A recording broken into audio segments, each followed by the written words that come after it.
Good evening, good evening, good evening, good evening, good evening. Welcome to the Friday Night Game Brigade. This is Blackjack Kent, and we are playing Kerbal Space Program tonight. We have, who do we have in the chat? We got Bree, we got Kai, we got Shiloh, we got Joe. What is up, friendos? Welcome. Today I'm going to be crashing lots of spaceships.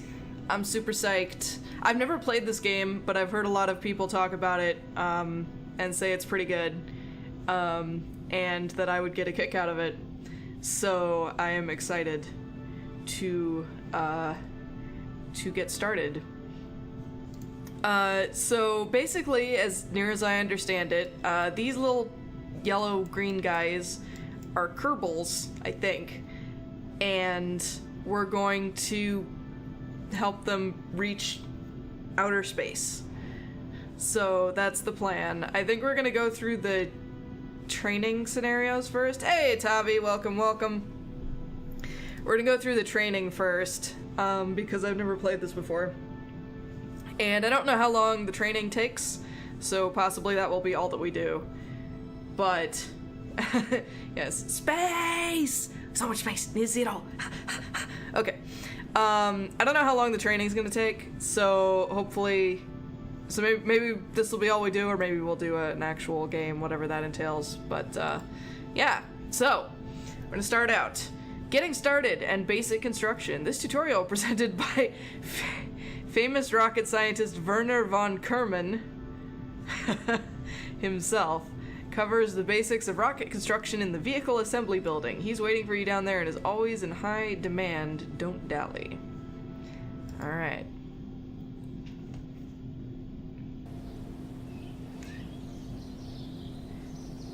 Oh, is there no voice? I was hoping... Okay. Am I gonna have to do this in a terrible German accent? Welcome to today's lecture on vessel construction... Oh, no, that's it. No, I'm not gonna do it. I'm not gonna try, sorry. I'm Wernher von Kerman. Whether you want to put a satellite into orbit, make a transcontinental flight, or step onto the very surface of the moon, you're going to need to build yourself a ship. Lee! Thank you so much for the sub. Thank you for being subbed for 9 months. You are awesome. Thank you very much. That is like a whole baby. Thank you very much. Okay, so, you're going to need to build yourself a ship. It should be pretty easy even if you're not a famous rocket scientist like myself. That was terrifying, Mr. Kerbal. Don't ever make that noise again. In this tutorial, I will first show you around the Kerbal Space Center and then take you to the vehicle assembly building where you'll learn how to construct a simple ship. We'll cover adding and removing parts, what the parts do, how to change the performance settings of the parts which have that option, and how to control staging. At the end of the tutorial, you will have a craft fit for a quick hop from the launch pad. At each step, I will lock out all controls. Whoops. Go away, Lonzo. Other than the ones you need for that step. If you still manage to mess up, it took even me some time to become as skilled as I am now. You can press the back button to go back and fix things. It won't light up unless you do mess up. We are now at the Kerbal Space Center. I'll give you a quick rundown on how to get around. The KSC, for short, is home to the pinnacle of Kerbal endeavor and achievements for space exploration. Using, sorry, I lost my place. Using the facility you can see here, you will be able to manage your space program, create rockets and planes, track your Kerbal explorers as they roam the solar system, find exciting new uses for explosive substances, and in case of emergency, hire more Kerbals.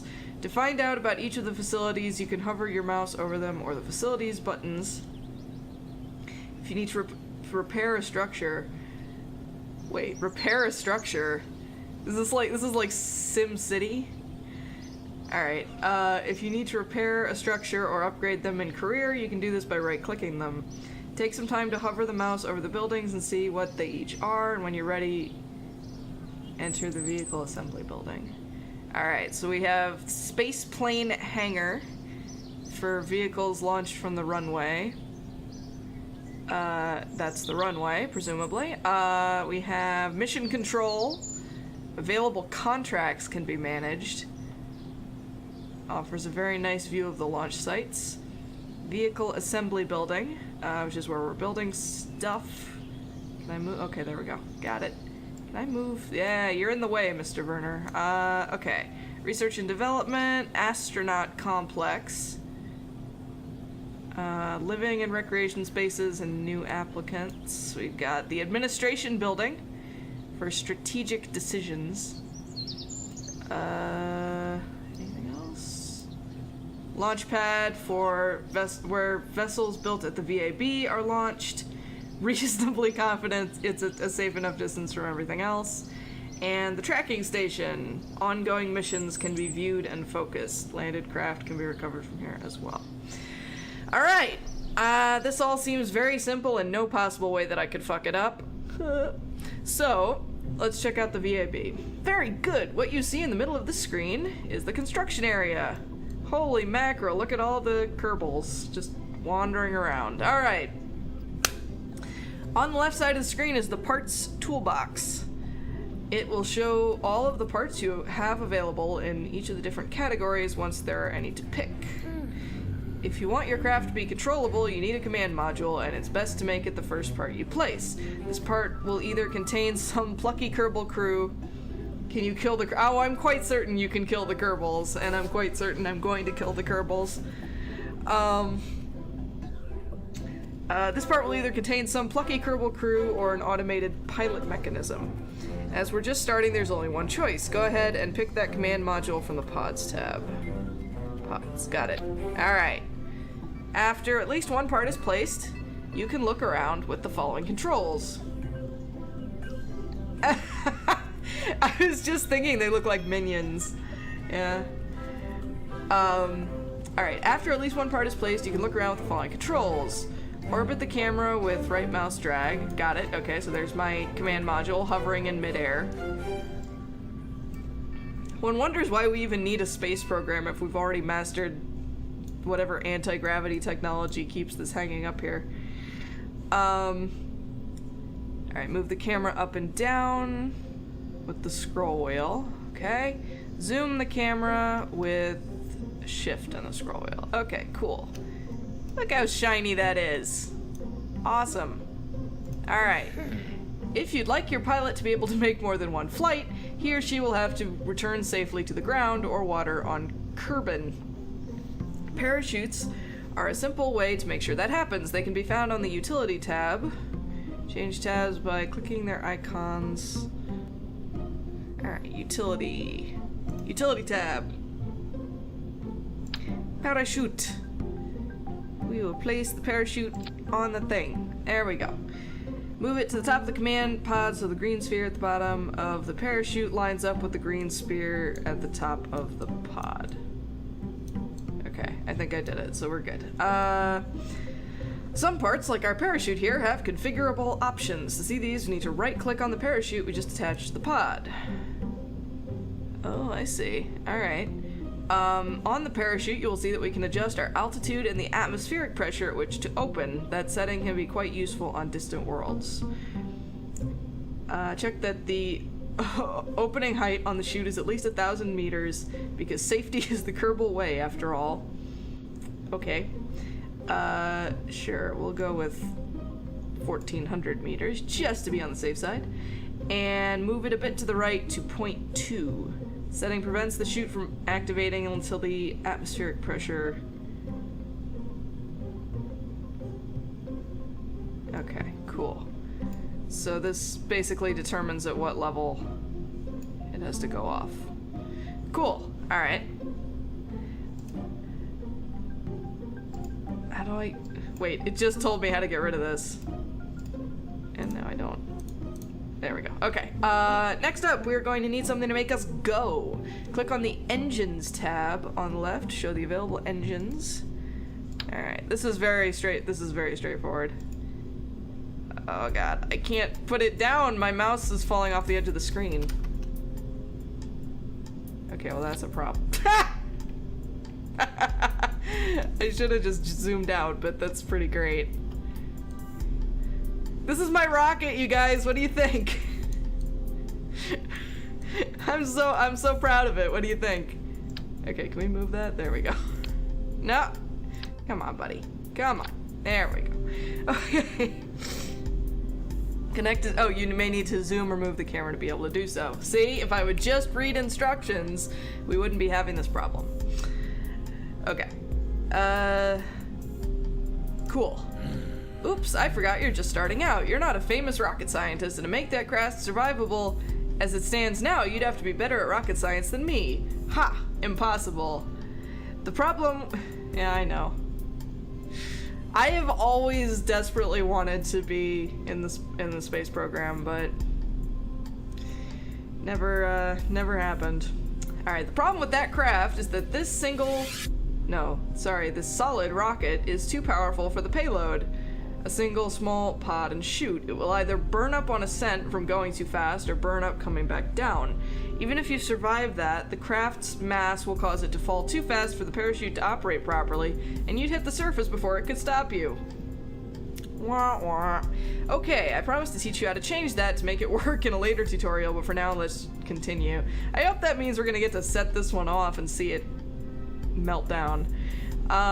Okay, at least this way I get to tell you about removing parts. Pick up the...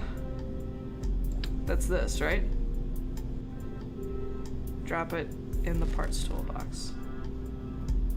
Is that... Wait. Was that not what I was supposed to do? Hold on a second. Oh, okay, no, we're good. Okay, instead, let's add the solid motor that's a better match for a ship this size. At the start of your career, you will have what I consider rubbish parts. Literally, the motor here looks like and may well be a converted trash can. That said, it does have enough oomph to get this little craft moving skyward and quickly. As you progress, you'll be able to unlock more engines and other parts. Okay. Oh, excuse me, sorry. Alright, here we go. Look at that! Look at that! Shiny. Well, sort of. It's kind of scuffy looking, actually. Got like a scratch on the side and everything. But that's okay. We're just starting out, so. Alright. Ah, thank you. Nice one. You've built the simplest survivable craft possible. We could go launch this right now, but it might be safer to explain one other thing first. In the bottom right, you will see the staging stack. It's the box with the number 0 and icons for the parachute and engine in it. This stack shows us which parts will be activated as we stage our rocket. What this shows is that when we activate the next stage, both the engine and the parachute will be triggered. While it could be considered funny to open the chute and fire the motor at the same time, it's not going to give you much of a flight. To fix this, we need to separate the engine and chute into 2 stages. This is so cool, you guys. I'm hype. Okay. To fix this, we need to separate the engine and chute into 2 stages. If you mouse over the 0 stage, you'll see a little plus sign. Got it. Cool. Okay. Click the plus sign to add a new stage. Minus sign. 2 stages. Okay. Stages activate from the highest number and then count down. So our first stage will be stage 1, the engine, and our second will be... Okay, right. So we want the engine to fire first, and then the parachutes happens later. Got it. Drag the engine from Cool. That's it. We now have a safe, well, relatively safe craft that's ready to go. Let's make sure that if we need this design again, we don't have to build it all from scratch. At the top of the screen, you will see the name for our craft. Untitled Spacecraft doesn't seem so majestic. Why don't you change that to be something more your style?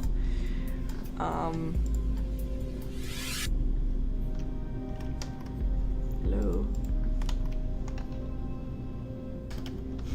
Trash can ship. We're definitely gonna make the Normandy, or something called the Normandy, but we're gonna leave that for something not this. Alright, excellent work! Feel free to play around with the parts and techniques I've shown you. Bloop-de-bloop. Press the red button in the upper right to exit. Try the Flight Basics tutorial to learn how to fly this little craft. That's what I'm looking forward to. Let us fly this motherfucker.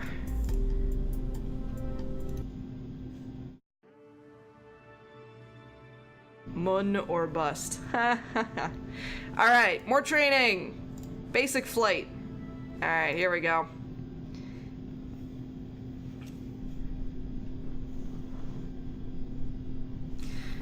Basic construction tutorial, yes. Gene Kerman.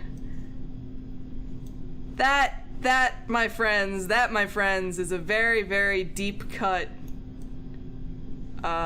space program joke, because Eugene Cernan was on one of the very late Apollo flights, if I recall correctly.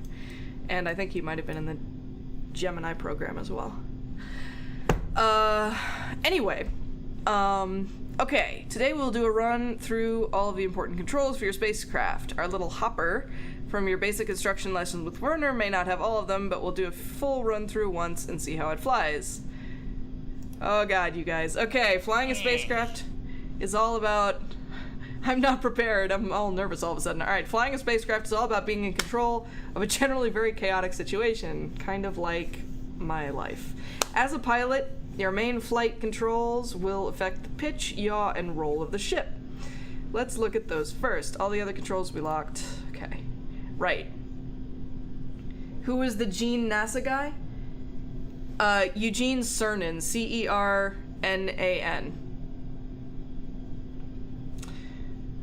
There was also Gene Kranz, who was a flight director, and was the flight director in Apollo 13, among other things, so maybe this is meant to be a combination of both of those in-jokes, but I'm guessing it's at least meant to be a pun on Gene Cernan. To help you visualize these, we've taken a holiday snap of the hopper below. Alright, so yaw is left and right, pitch is forward and back, roll is like that. Okay. You control your ship's rotation using the oh, I was afraid of this. Okay, using the three controls. S and W to pitch up and down, A and W to yaw left and right, Q and E to roll left and right. Okay, got it.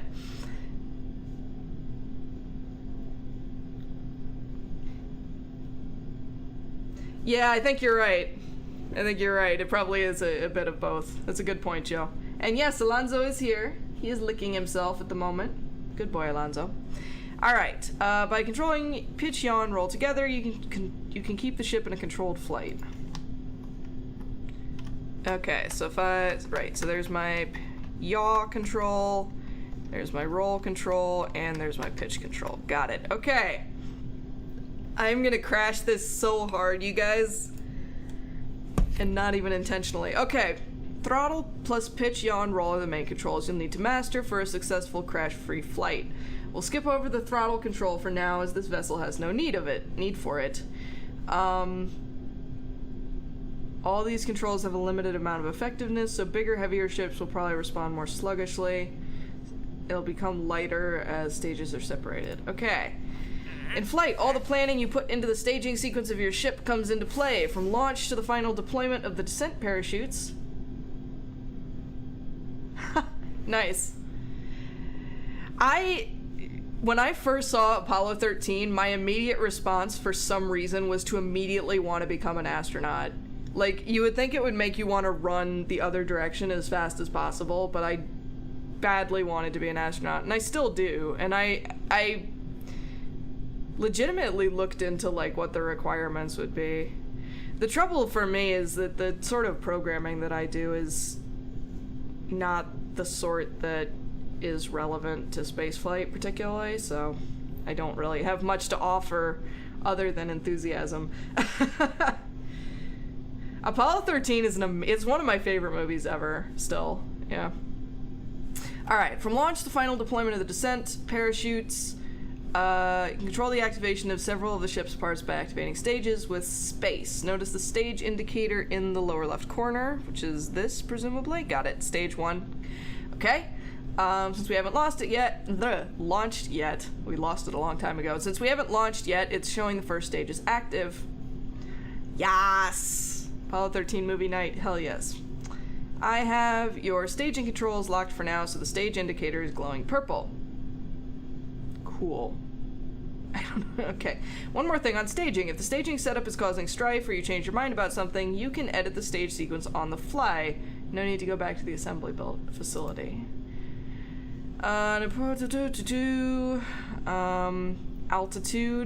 Attitude, where it's pointing, and its velocity vector, where it is going. That's something in here, I would imagine. The big round instrument in the lower center of the screen is called the nav ball. This device sums up most of the critical information needed for proper death-free flight. Here you see the ship's nose in relation to the horizon. When you're not pointing straight up, it's easily visible as a line between blue sky and brown ground. You also get several icons that indicate velocity vector. Oh, guys, I'm not prepared. I'm not prepared at all. This is gonna go horribly. Okay, in the top center part of the screen, you have your altimeter. Vertical speed indicator. This is giving me flashbacks to my piloting lessons. Vertical speed indicator and atmosphere gauges. The altimeter will show the distance to the planet's surface at sea level.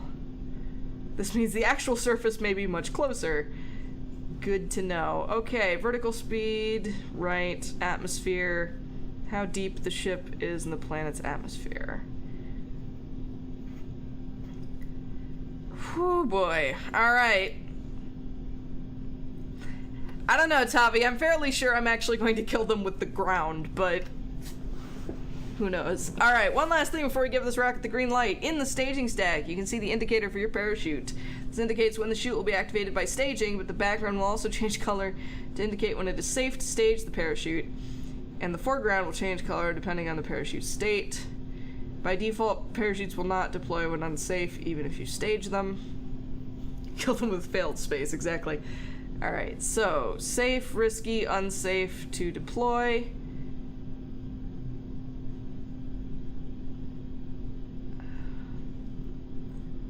Arm deployed and cut.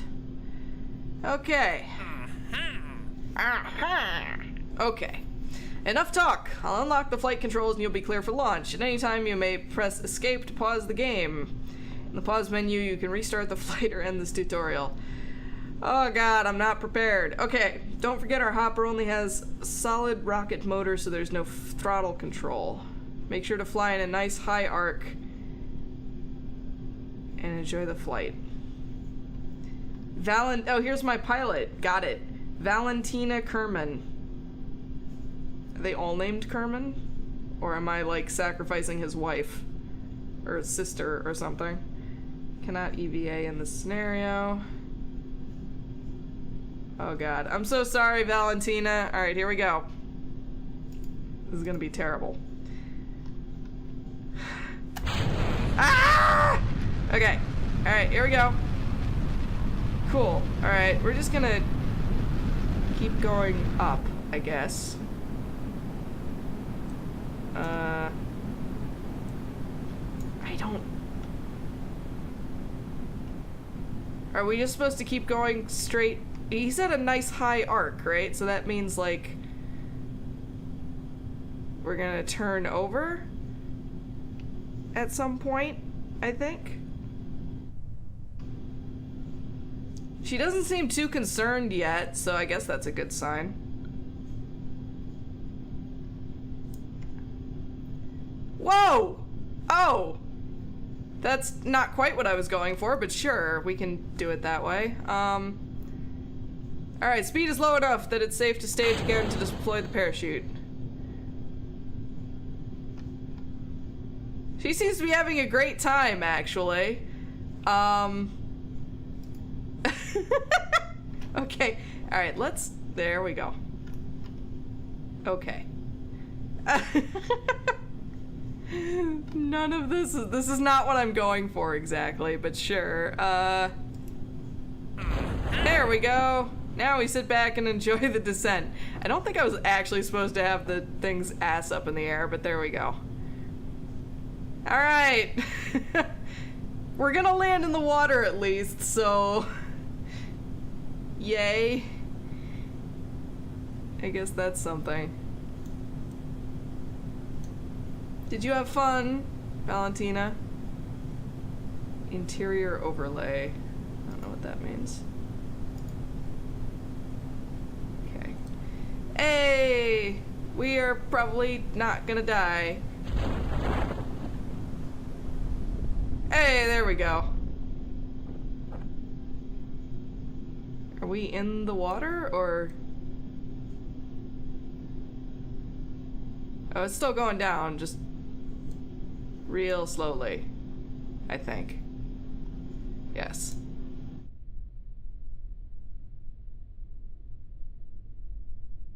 Woohoo! Down into the water. Slowly. 50 meters. This is true. There we go. Well done! You survived your first quick flight. When you've landed or splashed on Kerbal and not in training, you can point the mouse just above the altimeter and click the recover button on the panel that slides down to ask to be picked up. I've also unlocked the crew hatch, so if you feel like going out for a walk or swim, you can click the EVA that will pick up. Here we go. Good job, Valentina. You're doing amazing, sweetie. Good job. Okay, you can get back in now. Possibly. Okay, we're gonna... Okay. I'm so proud of you, Valentina. Recover vessel. Actually, no, we're just gonna end the scenario. Okay. So... I don't know, are you guys enjoying the training, or should I try and just, like, start a game and see how fucked up I do?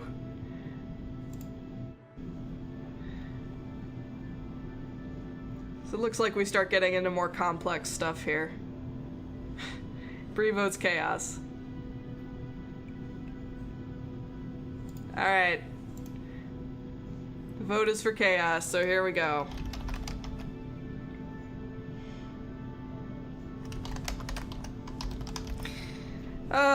Alright, career mode. Science mode or sandbox mode.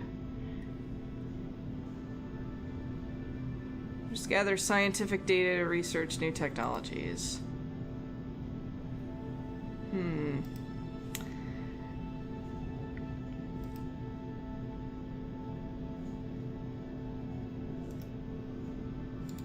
We're gonna play... Well, I was gonna say we're gonna play on easy, but then I see that turns on indestructible facilities, and what fun is that, so... normal it is. What do you guys think? Sandbox, science, or career? Oh, I can choose my flag. Oh, nice! I can do the ESA, or I could do NASA.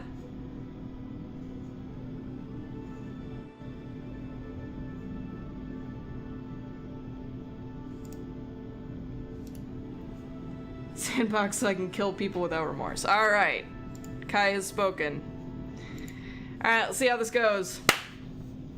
It's gonna go terribly. Alright, I'm Gene Kerman, Flight Director. Yeah, okay, that is definitely supposed to be a Gene Kranz reference. Your guide for this quick introduction. This is the Space Center. From here you can manage all aspects of the space program. Feel free to have a look around. And left click the Space Center when you're ready to head inside. Alright, before we go into the building, the building, the vehicle assembly building, I want to... Oh, it's closed. Sad times. Okay. Oh, that's right, because we're in sandbox mode. You can't get in there. Okay. Alright, y'all. This is gonna be a mess. This is the vehicle assembly building. On your left, do. Right, no, I know. I did the introductory tutorial. I know everything. Okay, cool. So let's start with command module, I suppose. Inline cockpit. Oh my god, there's so many options.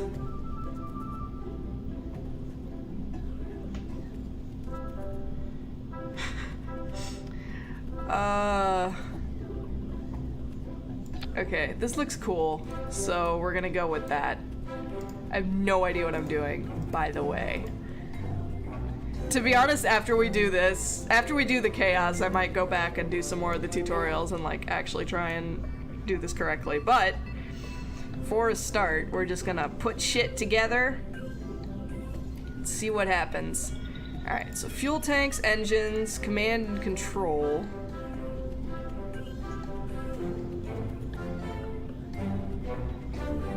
Huh. I guess I don't have to worry about money, is that true?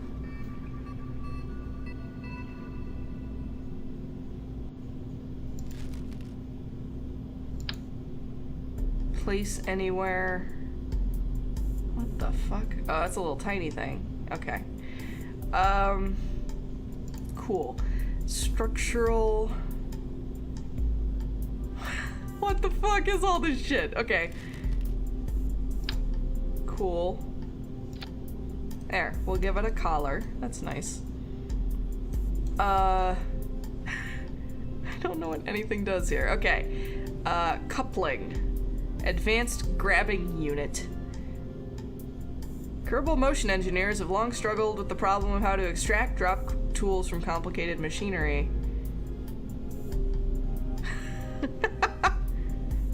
What the fuck? The claw. I don't know what this does exactly. Okay, no, we're not gonna do that. Hydraulic detachment. Okay, you know what? We need a body for this thing, first of all.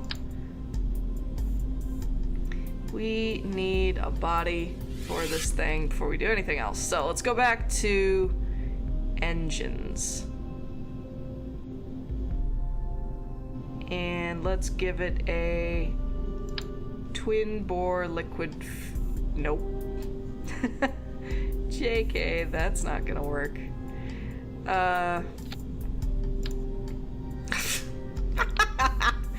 What even? Okay, no. Okay, we need to. Alright, we're gonna remove this also for a moment. I really like this, like, needle nose thing that I've got going on here. Hi, Alex! Okay, we need to find a body that will actually fit with this. There we go. That looks perfect. The longest, skinniest spacecraft. Okay, cool. Perfect. And then, okay, so that's gonna be, that's the bottom, I guess. So we could put,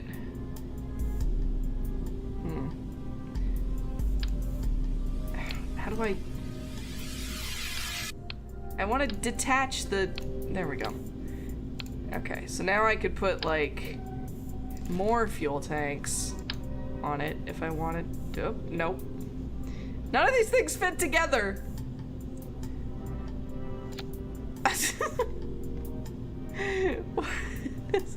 Okay.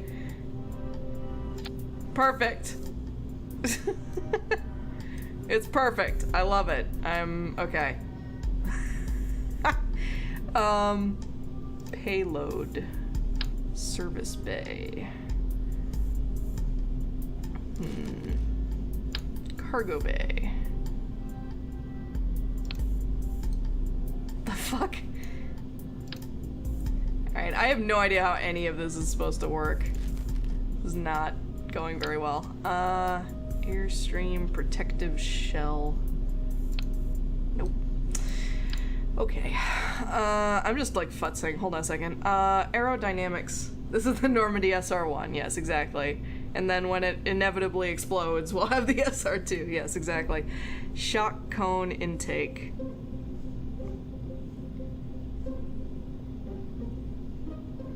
Alright. I want wings. Can I have wings? Yes, I can have wings. There we go. That is what I'm talking about, friends. Swept wings. Come on. Okay, sure. We'll do that. There we go. It's like a beautiful, slightly asymmetrical bird. It's beautiful. Don't judge me. Don't judge me. Electrical systems. Okay, electrical systems are probably a good plan. We'll put it right there in that little square area, which might possibly be the hatch. And photovoltaic cells. Oop. There we go. Perfect. I'm just like sticking things on other things right now. None of this is gonna go well. Heat shield. Heat shield is probably important. What the fuck? No. How are any of these things supposed to attach to each other? I'm so confused. Nope.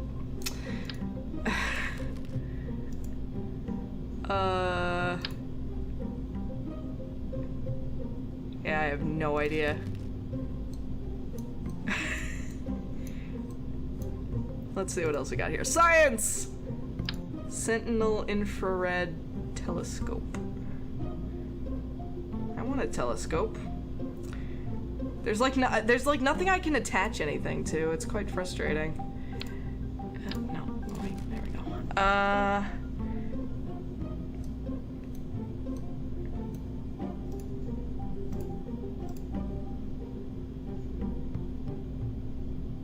Let's see. Communication. Communotron HG. There we go. Perfect. No, that's not perfect. I lied. That's ugly. There we go. This is the worst. Okay. Awesome.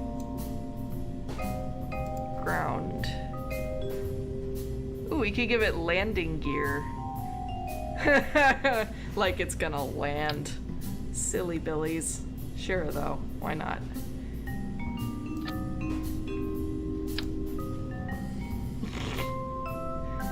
This is utterly ridiculous. What? That's upside down. Yeah, fuck. What are you doing? Okay. Never mind. Never mind.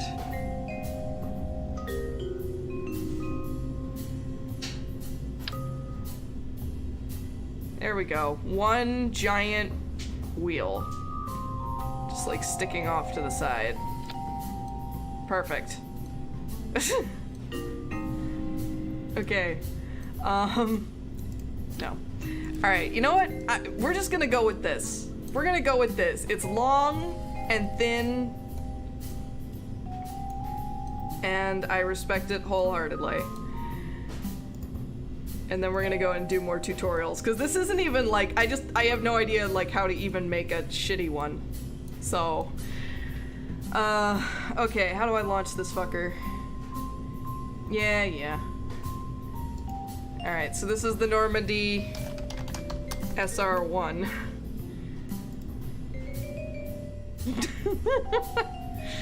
Okay, launch, here we go. God help us all.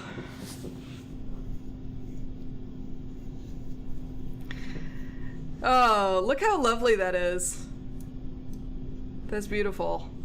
That's... yeah. Okay. Jebediah Kerman. Ah, sweet! We can see what he sees as he crashes terribly. Oh, I'm so sorry, Jebediah. Alright, how do I get out of this view? Excuse, please. I would like to no longer be in this view anymore, please.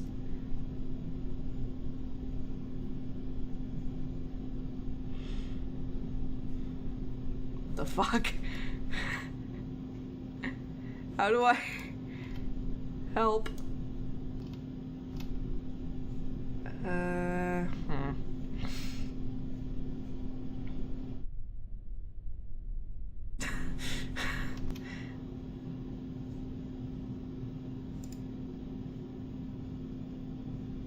Oh no! Fuck, wait. There we go. Launch pad. Wait. Shit. Launch vessel, here we go. Launch pad not clear. Go to Normandy SR1 on launch pad. Yes, okay. Press V. Okay, I'll try that next time. Alright, Jebediah, this is gonna go terribly for you. I'm so sorry. Alright. Oh, I didn't put anything other than the first stage either, so... Whee! Oh dear. Oh no. Oh, okay. I'm not even... Oh. Oh my. Okay.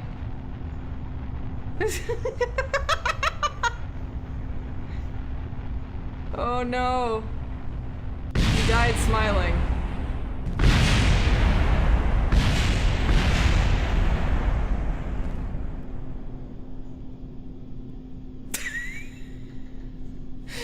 And there we go. It's so long, Jebediah. Lift off! 19 seconds. Oh no, Jebediah Kerman was killed. I like how it lists when my different parts hit the ground. He pulled 28 Gs. Oh no.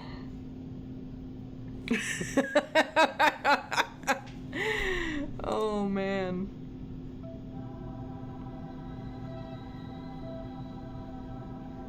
Okay. So I know you guys wanted the chaos, but I'll be honest, like I don't even know how to do enough with this game right now to even fuck up very entertainingly. So I would like to do more of the training and see how that goes. So, intermediate construction. Oh, it's Werner von Kerman again. Covers how to design a craft that can escape Kerbin's atmosphere. You guys, we're going to space now! Eee! I am excited, friends. Alright, to get started, go ahead and enter the VAB.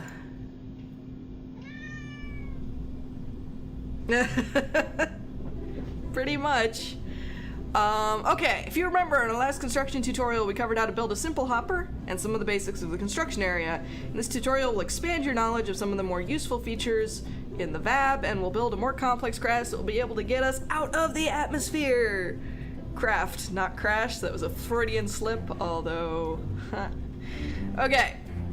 To build our new design, let's start with the craft we built in the basic construction tutorial. Click on the open button and load the hopper. Remove its flea motor. Okay.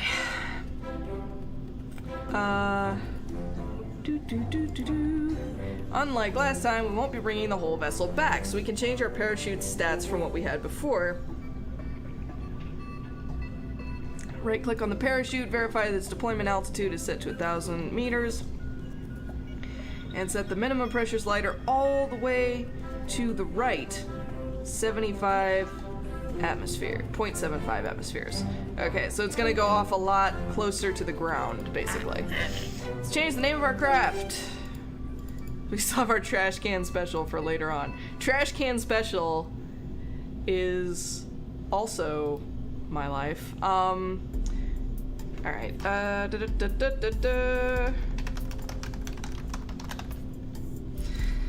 Okay, so for this craft, we are going to give the ship some additional purpose by attaching a science experiment. Science! There are a number of science experiments to be performed, but at the moment we only have the mystery goo containment unit available.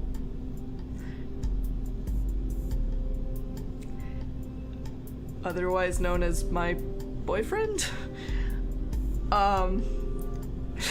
Sorry.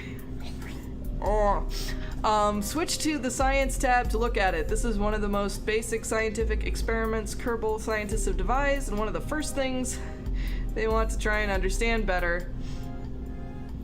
I mean, they don't even know what color the goo is. This is a very important scientific research. Yes. Where is it? Science. Science!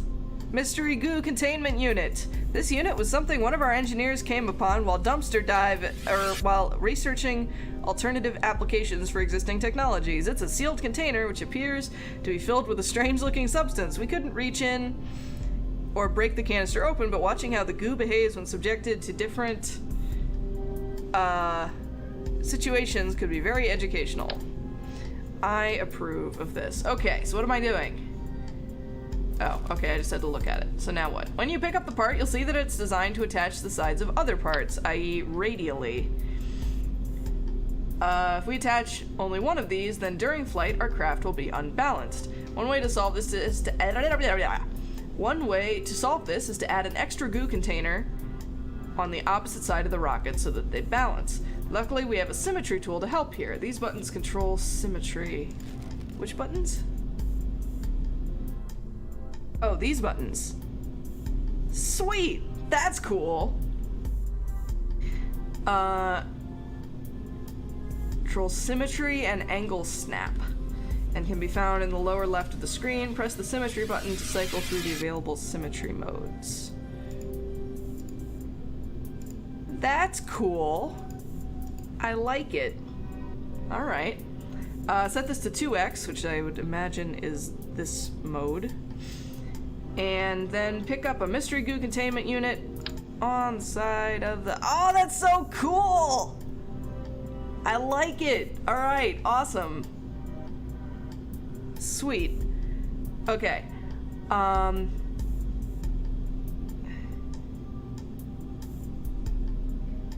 Cool. Alright, so now we have... Look at that! Look how cool that is. Alright, awesome. Near the nose of the pod. Got it. Cool. If we add too many parts here, the craft we are making will be too heavy to survive re-entry safely and too heavy to be slowed to our parachute by our parachute, leading to sudden impact syndrome. So we will need to add a decoupler below the pod. Decouplers can be found in the coupling tab and will let us split the craft when we no longer need the lower parts. Aww. I love you too. Alright, decouplers can be used in many ways, but for now let's just add one of these to the bottom of the pod. Go to the coupling tab, grab a TD12, and place it. Note that stack decouplers have arrows. These arrows show which side... Hang on. Got it. Okay. Which side is the side that decouples? Make sure that your decoupler's arrow is pointing up toward the pod. Got it. Well done. You'll recall, I hope, that in the previous tutorial we had to adjust the staging stack when we added the engine to our earlier rocket. When you add a decoupler, the extra stage is automatically added to the stack so that any new parts below the decoupler won't be staged at the same time as those above it. Okay. Got it. So our first stage is the decoupler and then the parachute. Sweet. This time we're going to use a liquid propellant rocket engine. Unlike solid rocket motors, these engines don't carry their own propellants with them, so we need to add some fuel tanks. Go to the fuel tanks tab. That would be this one. And we are still using these early parts, so there are only FLT 100s available. This is another area like engines where advancement brings bigger and better parts. We're going to need 5 of these tanks to take us to space. Before you grab 5 tanks from the part toolbox, though, let me give you another tip, because efficiency is my middle name. It goes right after Vaughn. Once you place the first tank on the rocket, you can duplicate that by holding the left Alt key. Ah, sweet. Okay, so. Holy cannoli, alright. Sweet. Look at that. Look at that. Alright, and one more. Perfect. 5 FLT 100 fuel tanks. Switch over to the engines tab now. Swivel engine you see here is obviously different from the flea. Alright. Liquid fuel and oxidizer. Alright, cool. So the idea here is we burn the engine and then we decouple the bottom half of the ship, and then we send off the rocket, or the parachute later. Adding fins for balance. Alright. We are almost there and you're doing fine. Maybe not as speedily as someone of my caliber, though. Fuck you, Werner. The last thing we're going to need to do is to give this rocket a little better stability so it keeps going the way we want it to go. We will achieve this by adding some fins near the bottom of the rocket in the aerodynamics tab. There they are. Basic fin. Set the symmetry mode to, JK, symmetry mode to 4x. So we will place them on both axes and turn on angle snap. Okay.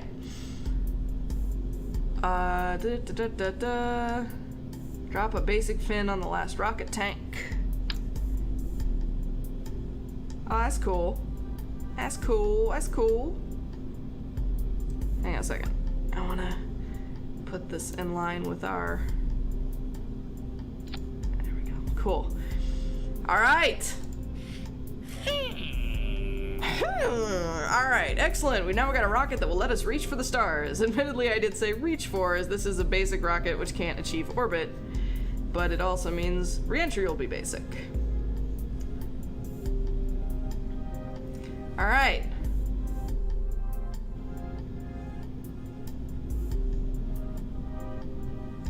Suborbital flight time, you guys. Who's ready?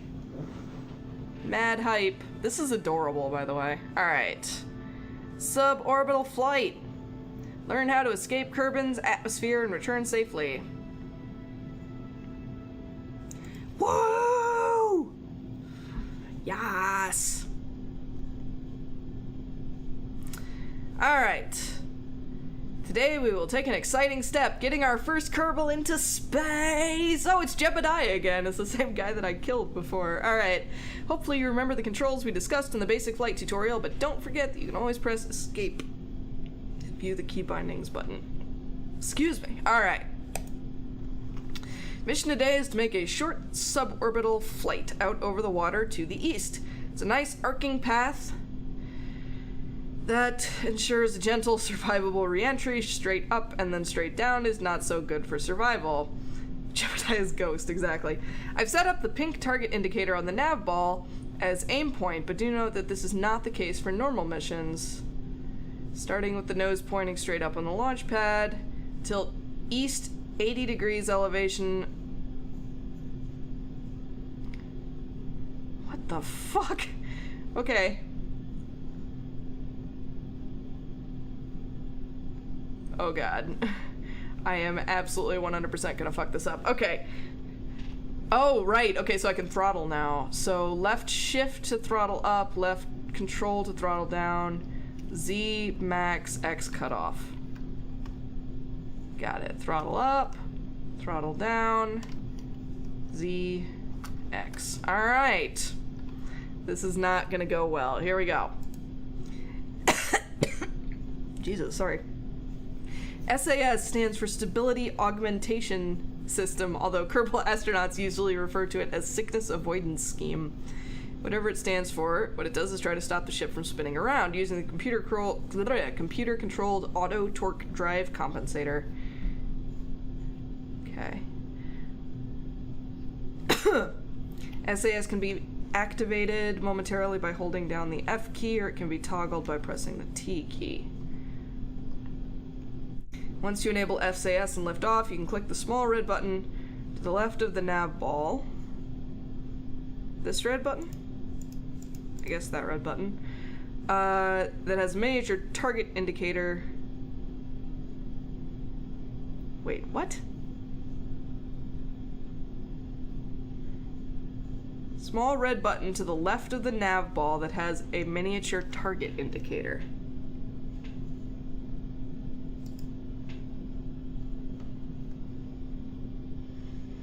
Maybe that appears later? I'm very confused. Alright.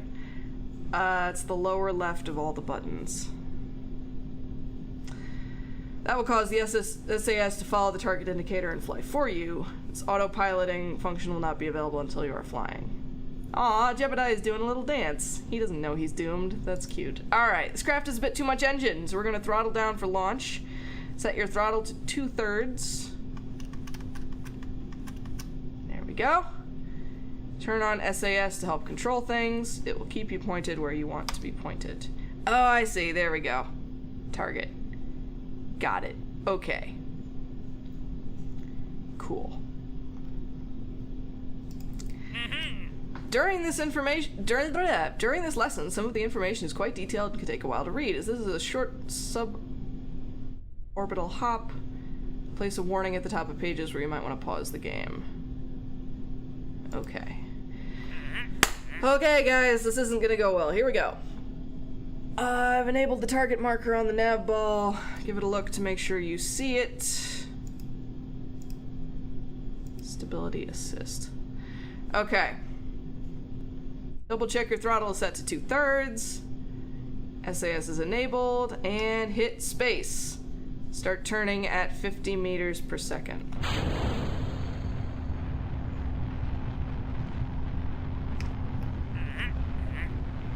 Follow the, oh, wait, there we go.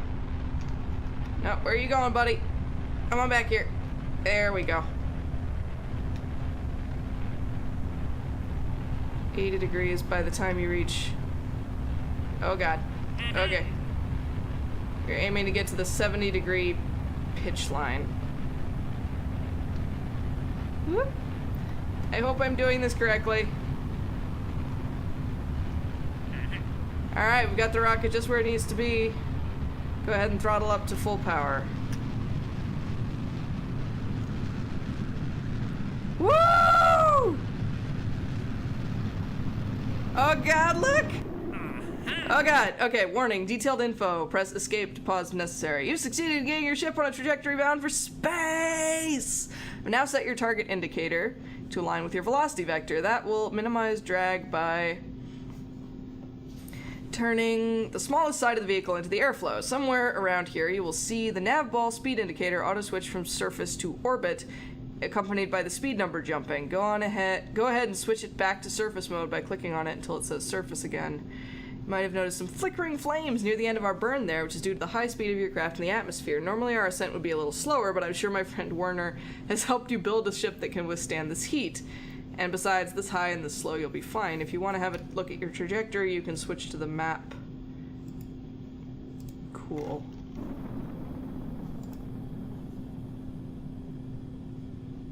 Once you clear the atmosphere, we'll go over what you can do in space!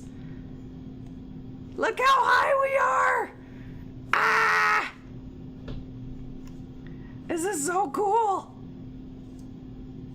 What was the M? Oh, look, there I am. Okay. Woohoo! How you doing, Jeb? Doing alright? Woohoo! Drifting off course a little bit there. Scoochy scooch. There we go. Good job. Alright, we want to go back to surface. Alright, have we cleared the atmosphere yet? Is that a thing? Ah, look at that! This is so cool! I'm so happy right now. We are still going up, right? Okay, yeah, we're good.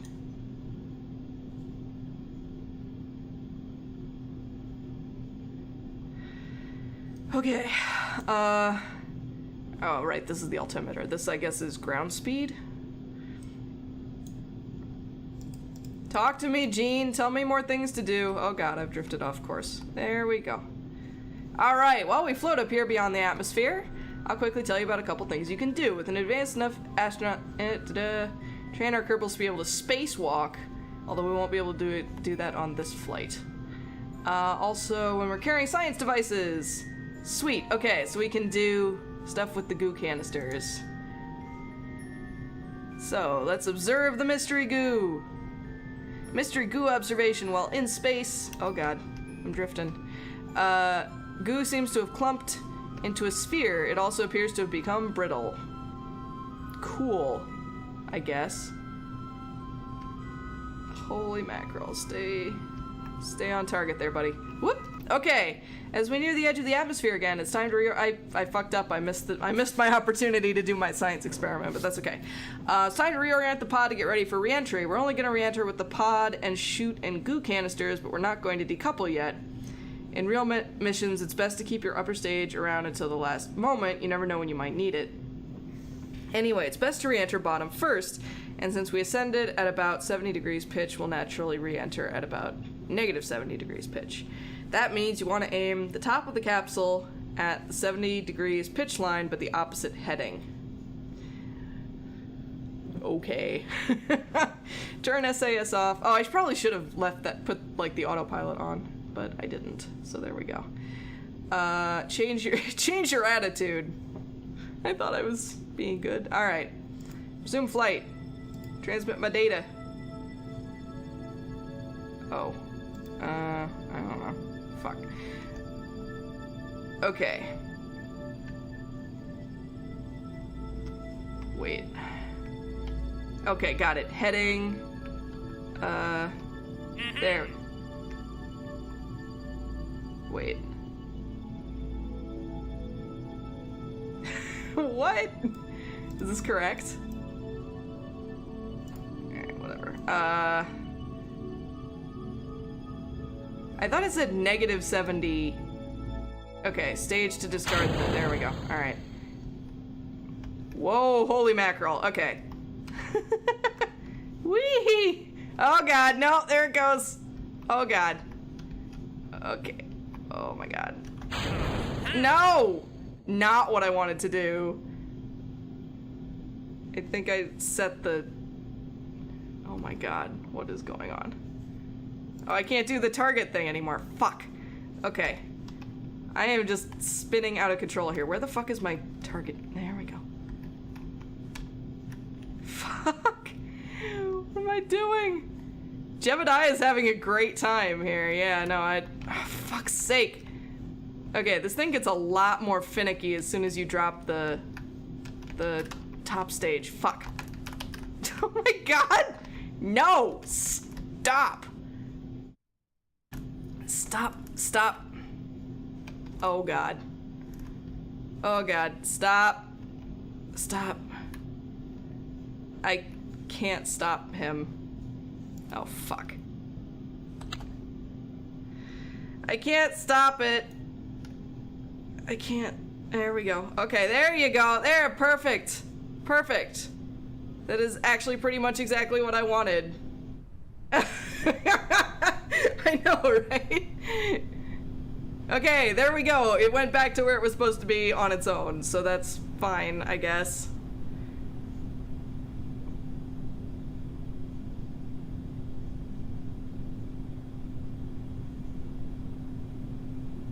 Once you're satisfied, just hang on until 2 kilometers and watch the parachute trigger itself.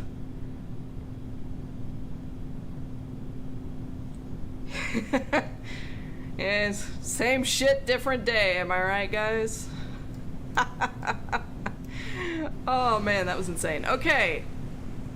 So, moral of the story here is that as soon as you drop your engine, everything moves very fast. Hey, there goes our parachute.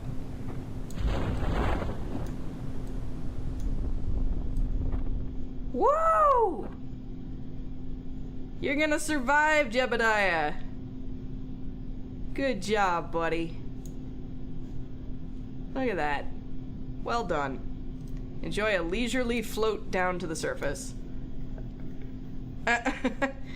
Wee. Wah-ha! Wee. Wee. You're enjoying this way too much, Jeb. Here, hold on a second. What the fuck? We don't get a full view like we did on the previous one.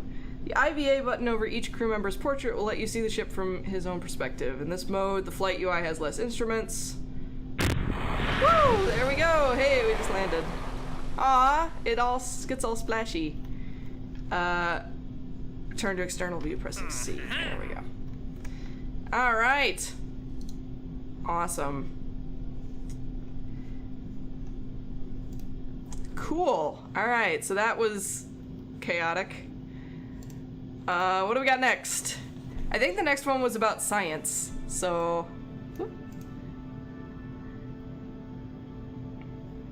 Oh, nope. Advanced construction. Alright, advanced construction. Oh, it's Werner again. This covers how to design a craft that can orbit Kerbal. Guys, we're going into orbit!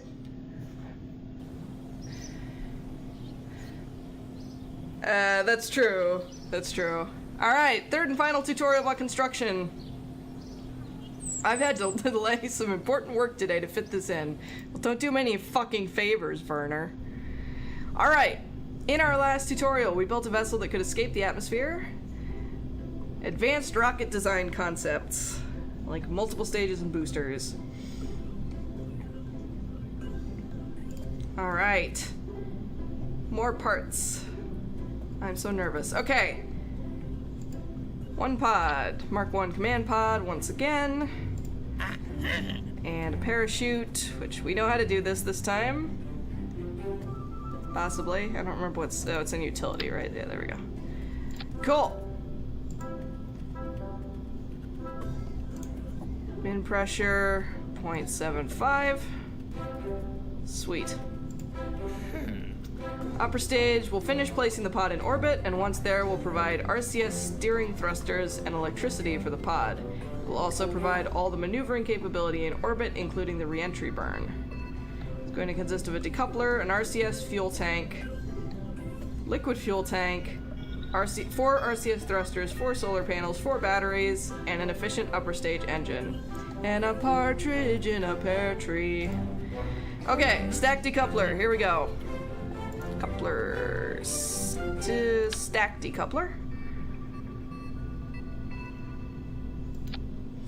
Okay. Which direction? No, it's pointing up, that's correct. Alright. RCS tank, reaction control system. Go to the tanks category. RCS fuel tank. I keep recognizing some of these acronyms from Apollo 13. Your craft is not going to need all the monopropellant in the tank, so to save some weight, right-click it to get the parts options and move the slider down to 100 units.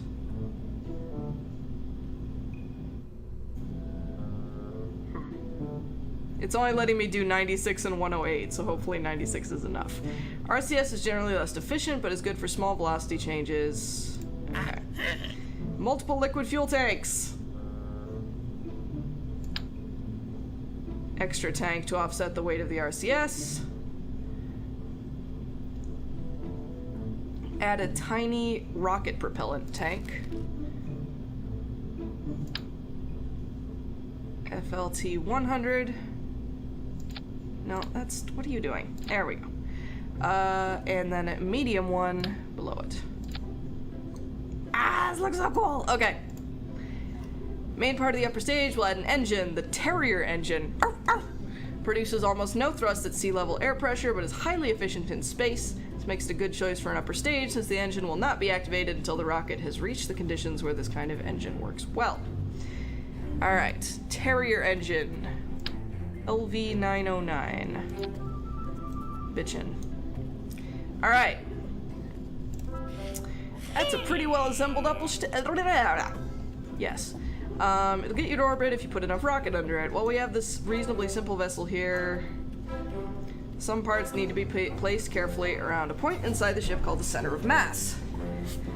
This is so nerdy. Ah, I'm so happy. Alright, thrust applied through the COM will cause the ship to move without unwanted rotation, while thrust properly applied around the COM will cause the ship to rotate without moving. This makes the COM such a useful and important thing that we added a tool so the assembly building can show it to you with a marker. That's awesome. Click on the COM indicator toggle. Center of thrust, center of mass. Got it. That's so cool. Look at that. Alright.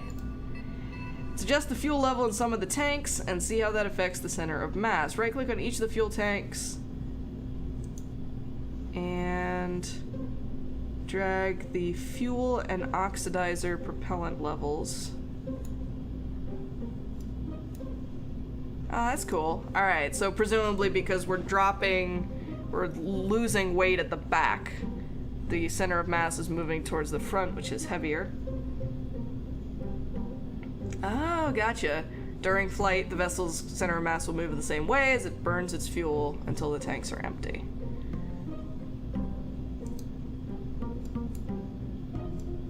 Cool. Now go ahead and refill the tanks. God damn it. Okay. And we can proceed to add some accessories. We are accessorizing, you guys. Alright. RCS thrusters, which I definitely remember them talking about in Apollo 13. This is in command and control. RV-105 RCS thruster block. Rocket fashion show, exactly. Alright. In career mode games, RCS thrusters don't become available until fairly late. In the meanwhile, the reaction wheel capability built into your command pod will probably be enough for turning in space. Huh. Okay. Let's turn on angle snap to make aligning the thrusters. Oh, it's on. Alright. Do that by clicking the bloop-de-bloop. For X symmetry, place a set of tiny rocket propellant tank is about the right place to attach these. Right, because it was saying we need it between the full center of mass and the empty center of mass, so like right in here would be good. So let's do that. Thusly, more or less.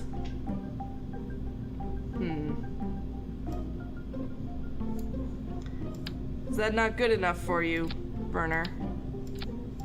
It's not letting me move on. If you don't get the placement quite right. Burner, what do you want from me?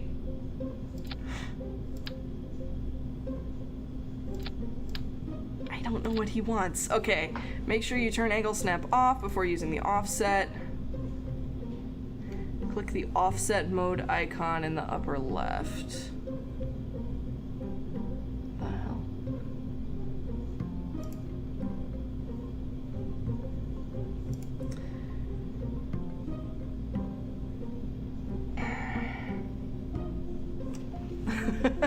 This is ridiculous. What?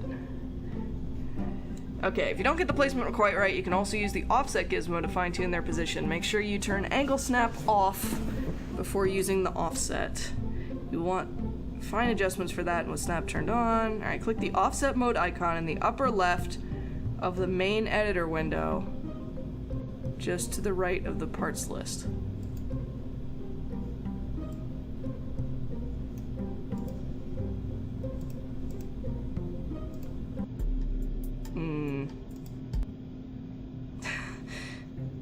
Am I blind? Do you guys see what he's talking about? Because I have no idea.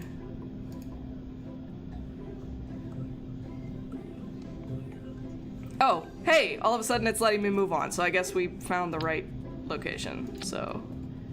Oh no, wait! I had it! I had it and then I was stupid and I moved it. Fuck. Oh no, wait, because I turned off my symmetry. Fuck. There we go. There we go. Alright. Perfect. Okay, electrical charge. What our us cool scientists call rocket electricity. In order to keep your batteries topped up, you'll need a way of generating power. Command pod has some batteries built into it. Okay, we're gonna add power electrical categories right here. 4x symmetry mode. Grab the OX stat photovoltaic panels. Hold it over the lower end of the fuel tanks. And press A to rotate it 90 degrees. And place a set of them. Like that? That looks sort of weird, but okay.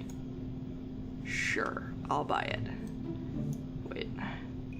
How are they even attached? They're like floating in midair. Okay. And then Z100 solar or batteries between the solar panels. Huh. Okay, these are not lined up, and that bothers me.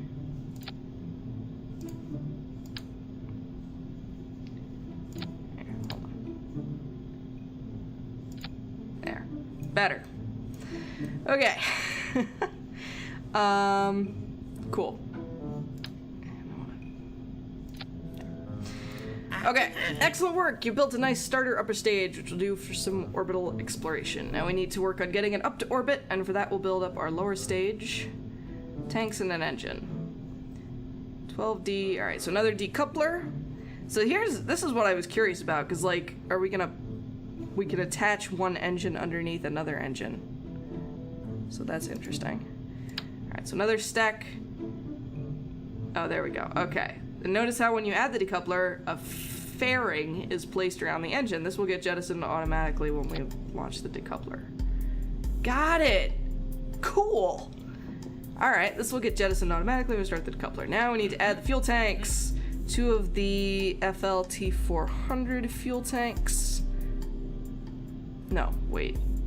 Fuel tanks. There we go. FLT400 fuel tanks. Oop. There we go. For our lower stage, we need an engine that is a sustainer. That's an engine that burns from liftoff until well after the boosters separate. Let's get scientifical for a second. Rocket engine performance is measured by specific impulse. This is straight up fascinating to me, to be honest. I'm totally gonna be fucking around with this game a lot, just on my own time. Lower stage, LVT45 swivel. That's this fucker. There we go. Perfect. Alright. So default thrust level. Swivel is too powerful for the rocket we're creating. So you'll need to lower its thrust level. This isn't as good a solution as picking a smaller, lighter engine, but there are only so many options. Right-click the swivel and lower its thrust limiter to 65. Go. Only produce 65% of its full thrust potential. Cool. Alright, we will add 2 boosters symmetrically so that we keep our craft balanced. Radial decouplers, they can sit beside our lower stage core instead of under it. This is so cool. Okay, awesome. Awesome. So, T38K radial decoupler in 2x symmetry. So that's this fucker and then this fucker. And we're gonna put these right like so. Roughly? Cool. Near the bottom of the lowest tank. There we go. Perfect. More boosters is something you often hear around the KSC, and now it's time to add some. Add a pair of RT-10 Hammer SRBs. There we go. Solid fuel booster. Hot damn, y'all. That's so sexy. Look at it. Look at that. Fucking A. Alright. Unlike liquid fuel engines, where you can adjust the throttle during flight. Alright, right click on one of the SRBs, thrust limiter to 50.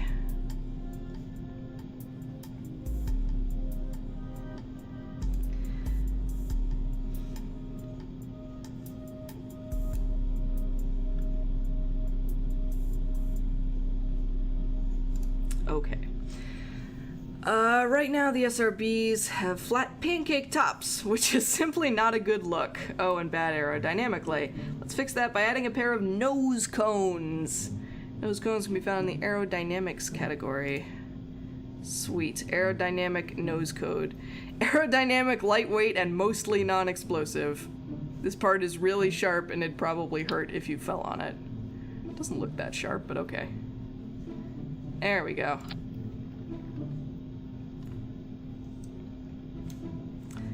I'm not gonna say what those look like, but I'm gonna guess that you guys can come up with it on your own. Okay. While we're on that tab in the toolbox, let's add some fins too. Add the AVR8 winglets. That wasn't what I was thinking, but I'll take that as well, Shiloh. There are so many inappropriate descriptions for what's going on here, actually. Had the AVR8 winglets in 4x symmetry near the bottom of the lowest fuel tank in the lowest stage. Make sure they don't intersect the decouplers and SRBs. If they do overlap those parts, any flight will be interesting, but exceptionally short. Okay, so I'm doing... What am I doing? 4x symmetry. Wait, what? Rocket-powered testicles. What the fuck? I asked for 4x symmetry, and this is not... Okay, I feel like that's not quite what I was going for. What are you asking for, Werner? Because this doesn't make any sense. Near the bottom of the lowest... Oh, the lowest fuel tank. Yeah, no, that's this.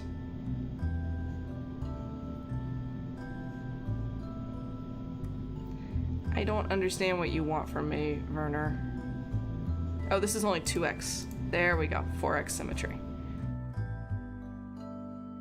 What? I'm not sure how I'm supposed to do this without them intersecting the... Like that? Okay, that's sort of weird looking. Let's tweak that a little bit, perhaps. Why does it keep going back to 2x? Stop that. There we go.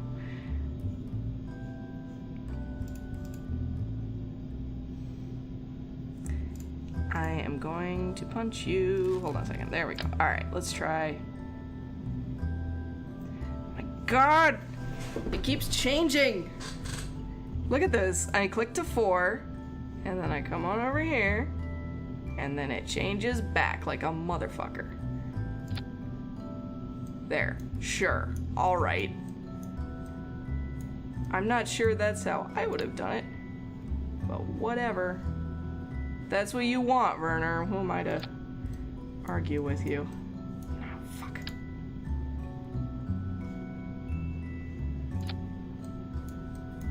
There. That looks more symmetrical, right? There we go. Don't touch the SRB with the fin. Just hit X. What does X do? Oh, fuck.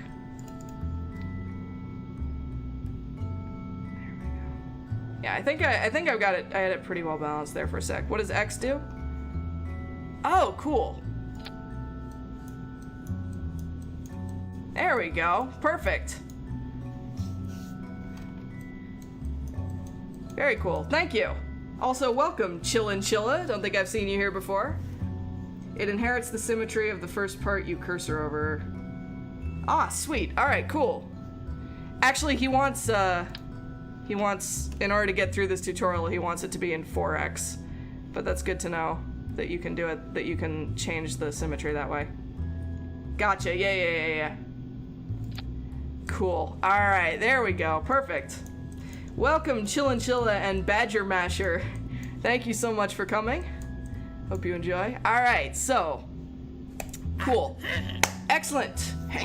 We've now got all the components on our basic orbital rocket, but let's run through a few extra things before we call it a day. Firstly, we should review the staging stack to check the order of actions and parts displayed there. It's lucky I've highlighted this for you because the SRBs are set to fire before the sustainer, and that just won't do. You won't have enough thrust to get off the pad that way. Move the swivels staging icon down to the same stage as the SRBs. Got it. Okay, so these are the SRBs, correct? And this is the... You're in the way, Werner. There we go. That's the coupler. And, right, so we want these guys down together. So they're firing together to get us off the ground. Yep, got it. Rockin'. Note that the automatically created staging sequence would work if we did not want the long burning sustainer to ignite at the same time as the high thrust boosters, but since we do, we had to adjust it manually. Cool. Finally, pick up the pod and rotate it 90 degrees around the vertical axis. This will rotate the ship not just in the VAB, but also set its orientation when we go to the launch pad, so that our desired flight heading of east will be a matter of steering. Okay.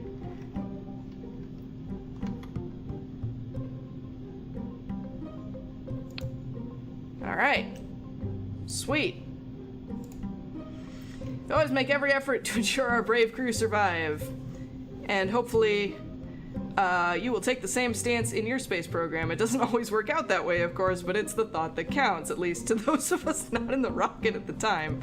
With that in mind, let's set up an abort action group for your craft for use in case of emergency. Note that in career mode, you'll have to upgrade the VAB in order to access action groups. Click on the turquoise action group button. Wait, no, over here. Actions. Action groups let you assign the functions of one or more parts to a single specific key. There are some default action groups. Landing gear automatically go in the gear group. Brakes on wheels go in the brake group. Set up an action group, click on the desired action key from the menu, and click on the part you want to activate. The action's already assigned to that group. Okay, we're gonna set up the abort action group. It's triggered by pressing backspace or by clicking on the big red abort button in flight. It slides out from the left of the altitude panel at the top of the screen. First, click on the abort button in the action groups column. Got it. Click on the decoupler right below the pod and add its decouple action to the group. So that's this fucker, right? Her. Decouple.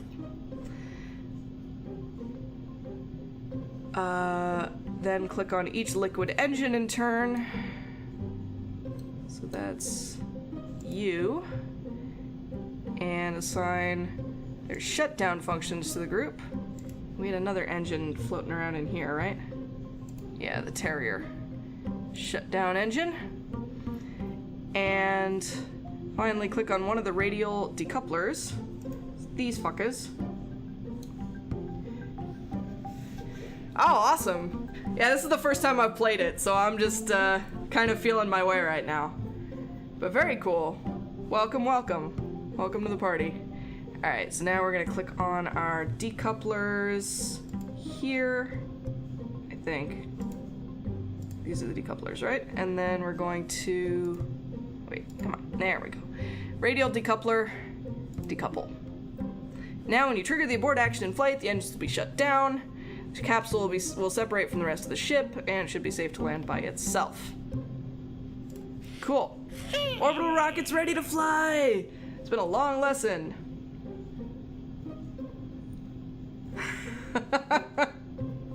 Yes, what are the most dramatic crashes that you've had? Okay. Give the ship a new name and save it.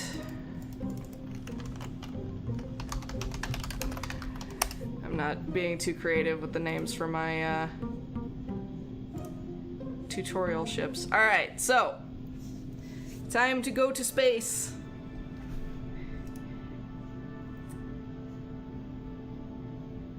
Put a seat on an SRB and jump from 50 kilometers up. Damn. Alright, here we go. Go for orbit. Building off the prior flight tutorials, Gene Kerman teaches you how to achieve orbit with the vessel you built in the advanced construction tutorial. Here we go, you guys. My heart.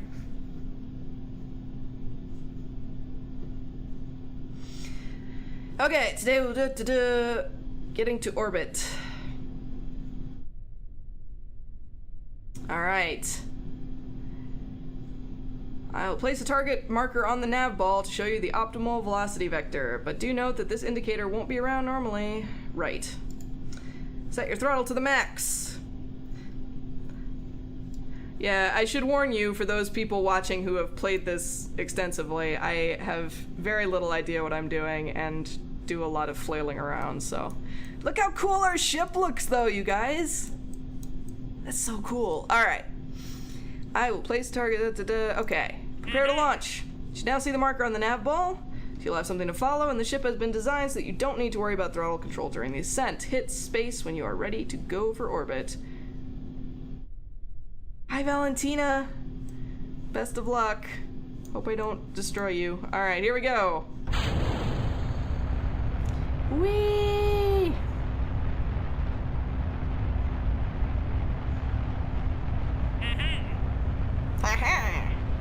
Alright, time to start pitching down. Follow that, whoop, wrong way. Follow that target marker. Don't worry about your throttle, you just need to pay. There we go. Stay steady there, buddy, come on. This is exactly how real astronauts fly, just like rocking back and forth. Yes, by all means, go ahead. Chilla. Oh, T. Right, yes, for the target. There we go. Perfect. We're almost out of fuel for the SRBs. Get ready to eject them. Alright, there go the SRBs. There goes our liquid fuel. Keep following the target indicator. Get ready to stage again to discard the lower stage. Look at this, you guys! We're so far up! This is awesome!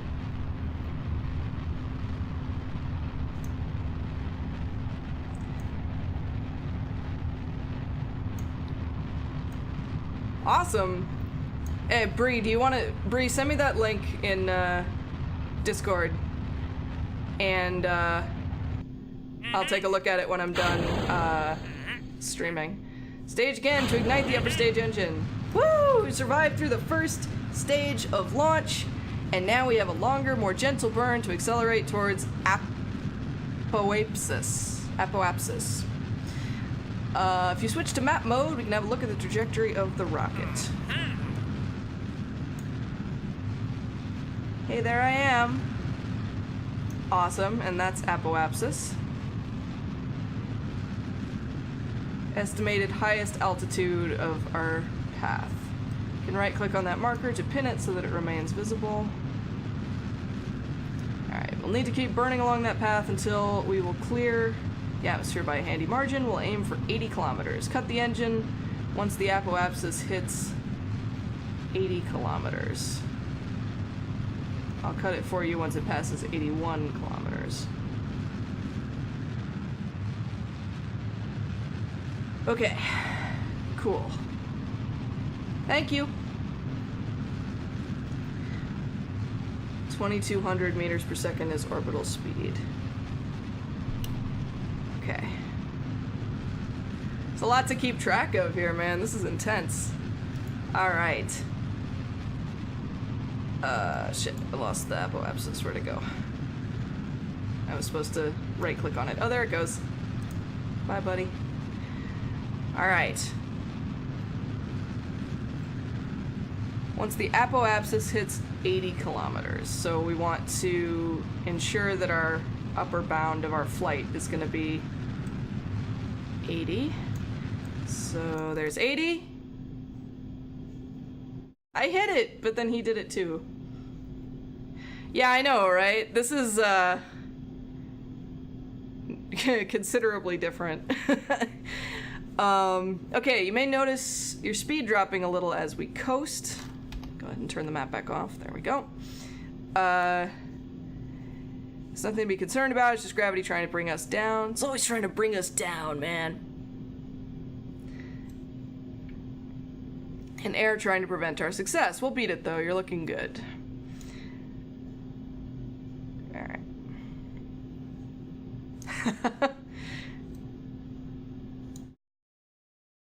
This does seem like it would be a very educational game. I'm definitely going to be fucking around with this a whole bunch on my own. Alright, so there's our...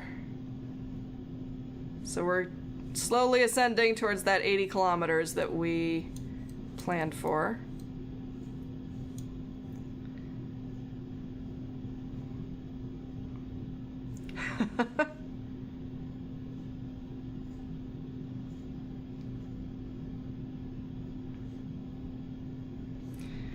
Awesome.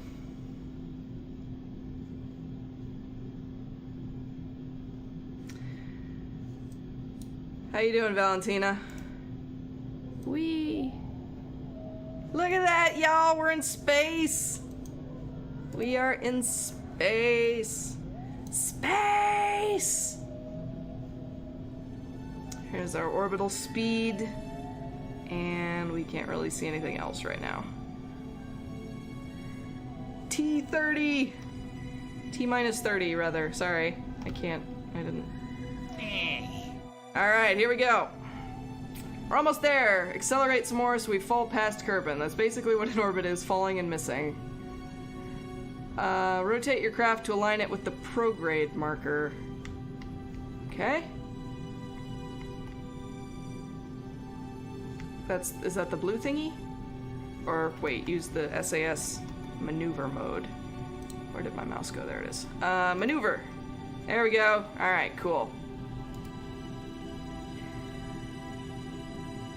When it's time to throttle up, I'll tell you. Presumably pretty soon, because we're about 2,000 kilometers from Apoapsis.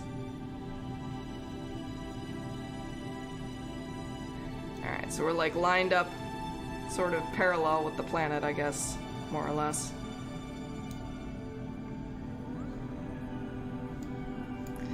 Ah, this is so cool! I'm having way too much fun right now. Alright! There's our apoapsis, I think. Estimated burn. Got it. 10 seconds, node in T-minus 20. Got it. Yeah, estimated burn time. Gotcha.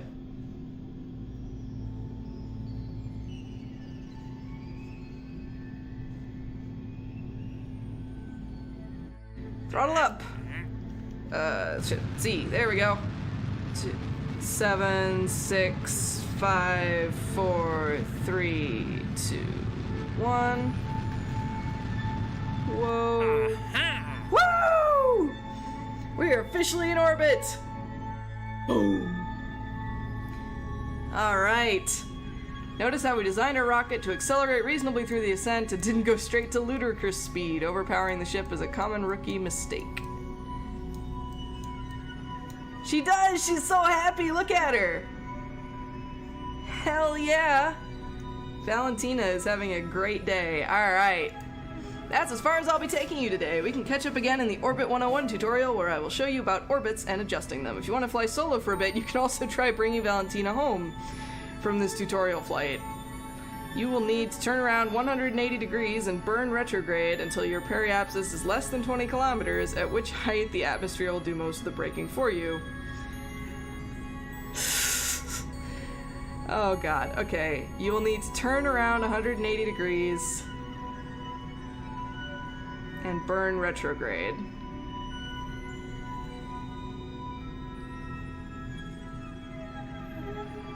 So turn to face the other direction and then burn until the periapsis right. I have no idea. Okay, I'm gonna try and do this, but it's not, I'm almost certain it's going to go not quite so well. Prograde, right, so I basically need to turn around, burn in the other direction, and then I guess, right, okay. So, we'll start maneuvering, so we're, wait, no, wrong. Well, there we go. Oh, if I click M. Got it.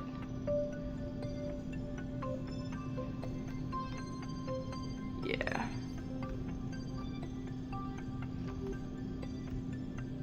I fucked up. I'm facing the wrong way now. I don't know where I am. Oh god. Nope. Shit.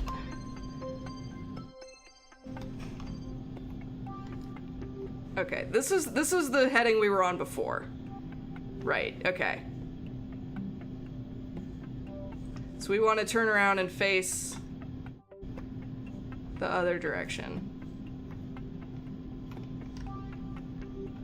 which is this way, presumably. Roughly.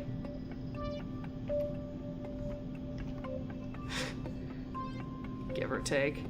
Under maneuver button is retrograde button. Oh! Got it. Okay, tell you what, we're just gonna do that then. Whoa! Holy mackerel. Okay. Come on back here, buddy. Here we go. Here we go. Here, tell you what. Whoa. Oh, I see. Wait, prograde. Okay. Okay, alright. So prograde is where we're going. Got it. Okay. I'm with you now. Can we... I don't know why this window won't go away now. Oh, there we go. Okay. Cool. So prograde is the way we're going. We want to turn around.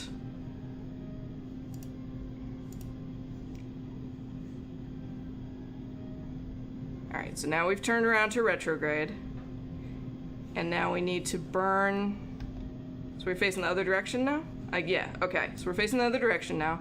So now we need to burn until the periapsis is 20? Is that the idea?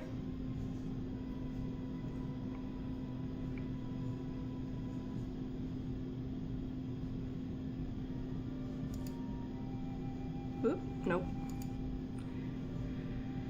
Okay.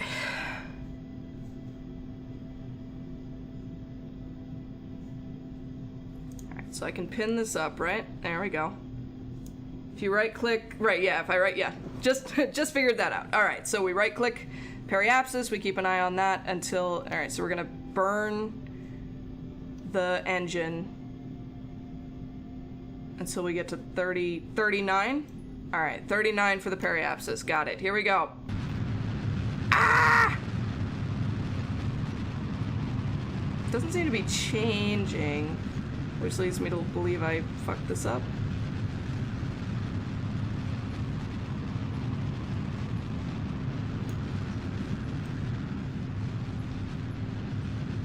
I think I fucked this up. My orbit is decaying rapidly. Stop! Stop! Fuck! Wrong button. There we go. I have no idea what I'm doing, man. I'm so sorry. No idea. Way too much. Yep. I'm thinking I might back out of this and try this again. With the later tutorials. Need like a 1 second burn. Got it. Okay, well.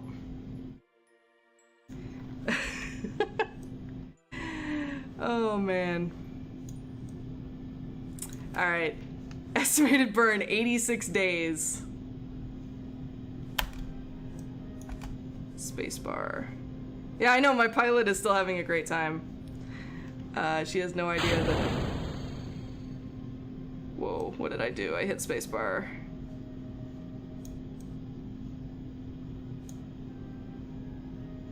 Oh, right, that detached my... Okay.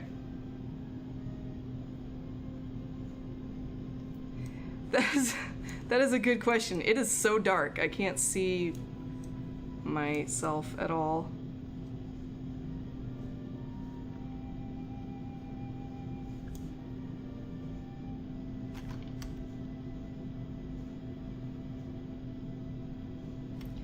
Alright, so we are going down in like complete darkness, but that's okay, I guess.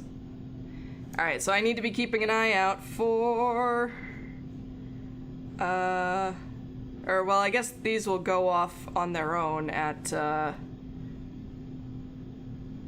what was it? 2.75 atmospheres or something like that?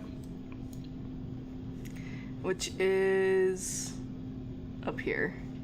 So we're still at like 1 point something.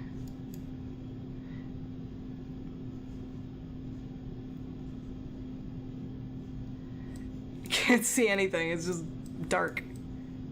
If you want to turn up ambient light, you can hit escape, go to settings, scroll down to ambient light boost. Oh, cool. I won't turn it up quite that high, but I will turn it up a little bit just to be able to see what's going on. Hey, there I am, crashing dramatically towards the Earth. I love it when the people in my audience know the game that I'm playing when I'm flailing.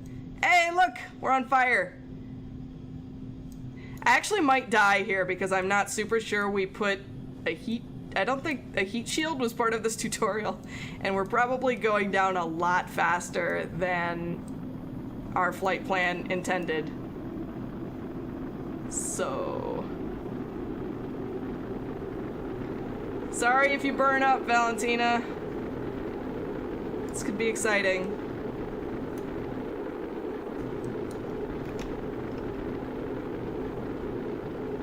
Oh, yeah, there's a... that looks like a health bar. It's rated to 2400 Kelvin. Is there a temperature indicator somewhere? She looks less excited now. Possibly she has realized that, oh, no! We didn't burn up! Huzzah! Oops. What was that? Interior... oh, right. Interior overlay. Oh, cool!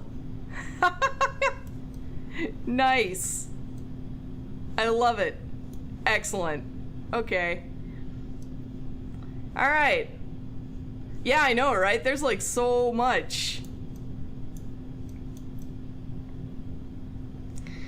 Alright, I don't know if we had a designated landing site, so we might like come down on someone's kitchen roof or something, which could be exciting.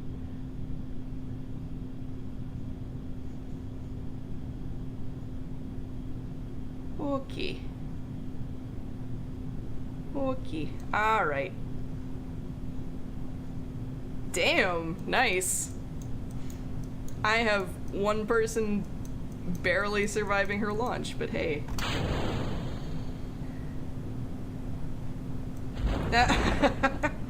Whee! Oh god.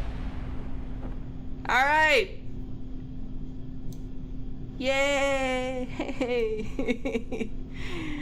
Oh god. That was interesting. Thank you for the guidance, Chilla. Clearly I have much to learn. I'm only a Padawan at present. Alright. Here we go. Last 2,000 meters. And we see if she survives impact with the ground.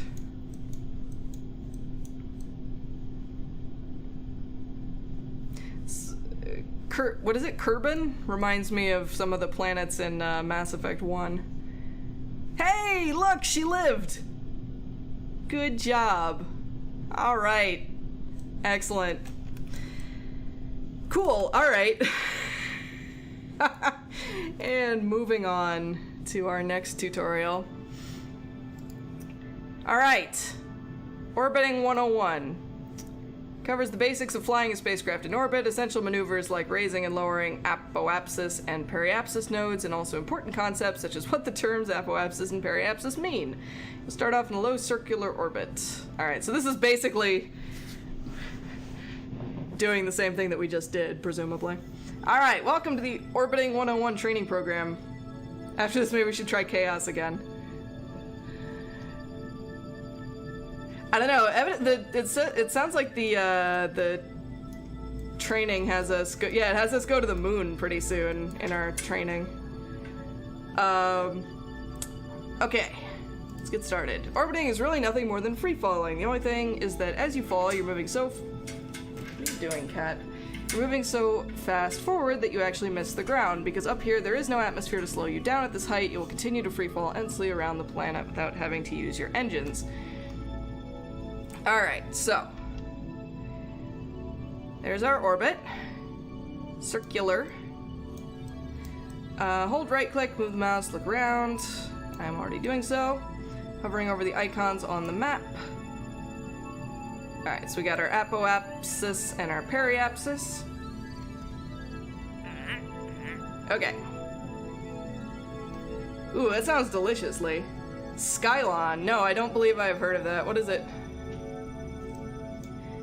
I landed really chaotically, but I landed. Okay. Up here, they're very much the same, except the lack of an atmosphere makes the ship behave quite a bit differently. Because there's no drag slowing you down, you have to apply an opposite force to come, okay. you find yourself totally out of control, hit T to toggle the SAS on. It will automatically cancel any remaining rotations. Oh, hey, we have two people now. Cool. All right. Oh, God. Oh, dear. There, you're piloting now. Stop rotation using the pitch, yaw, and roll controls. Got it. Okay, what are we doing right now? We're...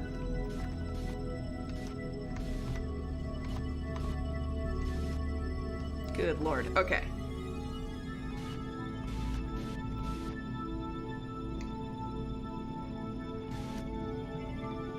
Come on, buddy. What are you doing? You stop. Stop.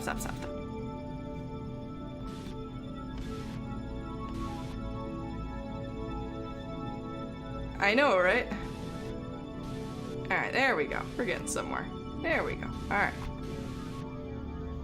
They always seem to really enjoy being spun around.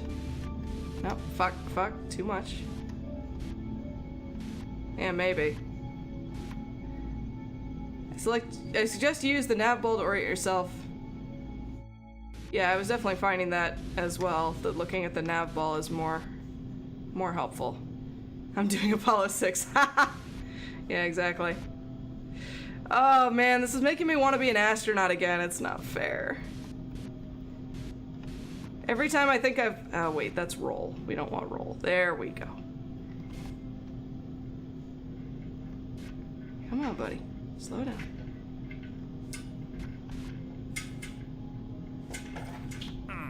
There we go! Woo!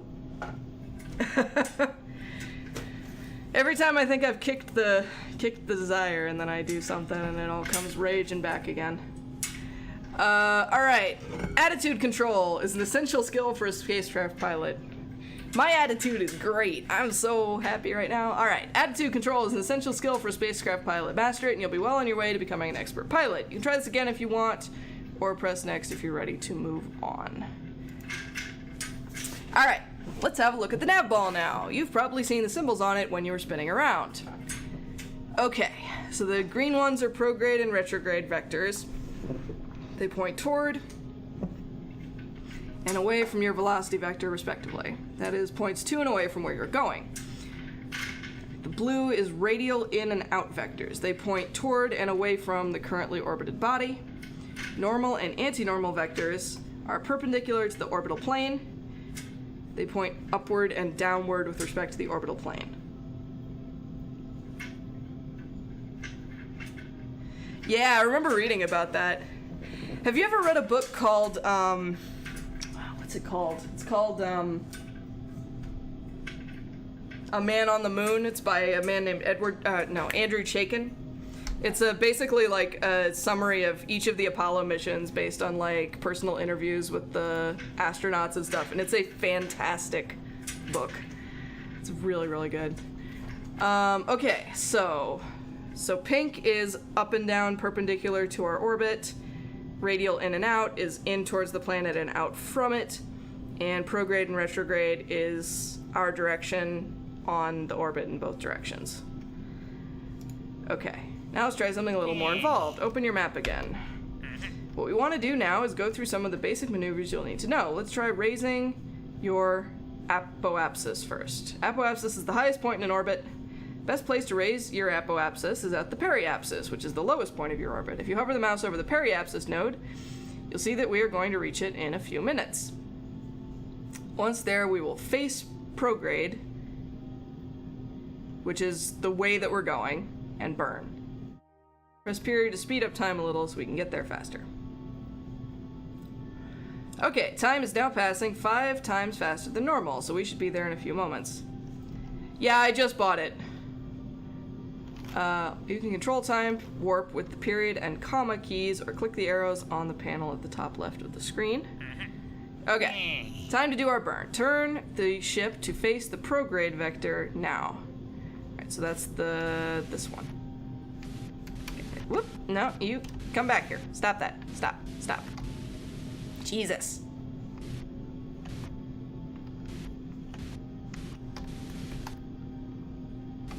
Fuck's sake. There we go. Okay, we are now turned prograde. Check SAS is engaged for you to keep her steady. Press the Z key to accelerate at full throttle. Keep thrusting prograde until your apoapsis altitude reaches about 800,000 meters.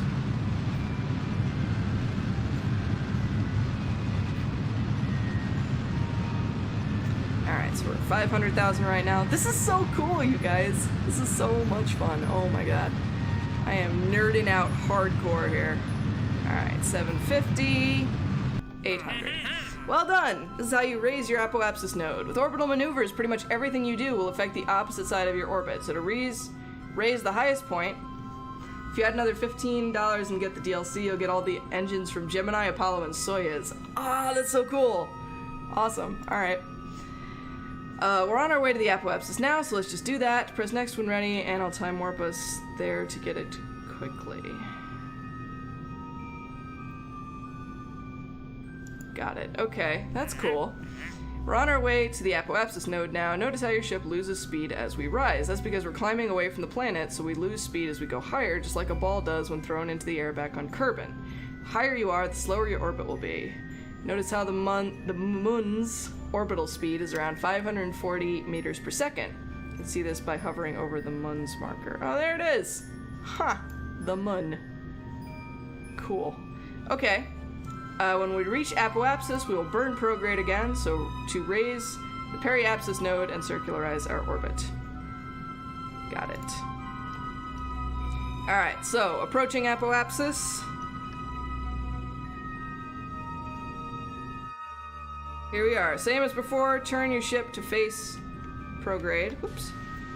I think I am, right? Am I... Mind that we're probably facing the other way right now. Oh, okay.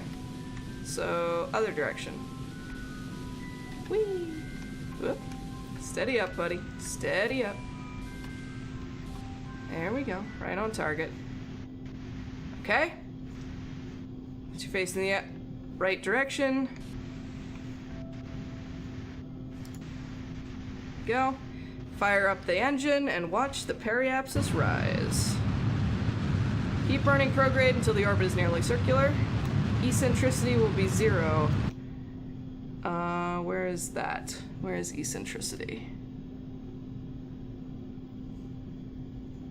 There's G-force. Heading. Have I ever shot at a moving target? In video games. I don't know where eccentricity is. Eccentricity will be 0.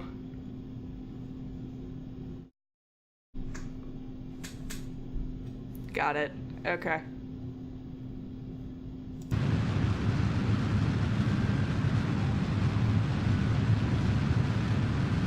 Alright, have a good night, Kai.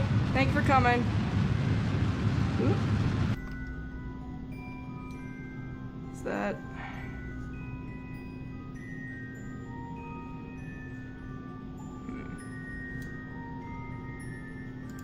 Oop, nope.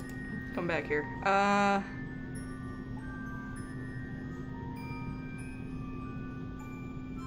Here we go. Resources. Nope.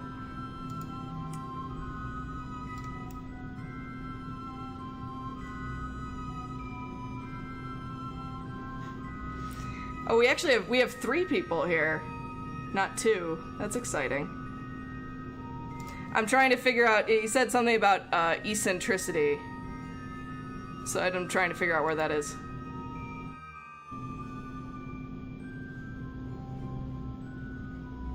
Did I set the moon as a target? Am I supposed to? No, I'm just supposed to make a circular orbit here.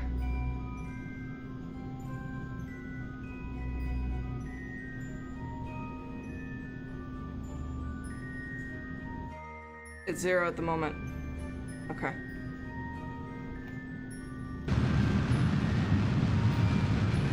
Oh, I think we have to get the peri out. There we go. Okay, this is how you change the size of your orbit. Maneuver should come in handy in many situations. Next, we'll look into changing your orbital inclination. Press next when ready to proceed. Orbital inclination is the angle between your orbit and Kerbin's equator. If you've managed to maintain a reasonable amount of control so far, you should still be in a nearly zero inclination orbit. That is, even though we've changed the altitude of our orbit, it's okay. So we're at the same angle that we were to the planet. Changing inclination is done by thrusting at a 90-degree angle to your prograde vectors. That was the, what was it called? Normal and anti-normal, right? Prograde is due east. That means to increase our inclination, we have to burn towards the normal direction. If all that I just said makes your head spin, the nav ball once again comes to your rescue. In this case, you'll need to use the normal vector. Okay, so turn the ship to the normal vector, which is this way. Whoop, nope, wrong. Stop. Stop. Stop. There we go. Hang on. Come on, buddy. Come on, buddy. There we go. Should probably just have SAS do this, but... Oh god, where are you going? Stop it. Yeah, fuck it. Normal. Look how much fun they're having. There we go. Alright. Normal vector. Open the throttle. Notice how as you burn north, your orbit starts to tilt up on one side, but the periapsis and apoapsis nodes remain mostly the same. Keep accelerating towards the normal until your inclination is about 10 degrees. Cool. Alright.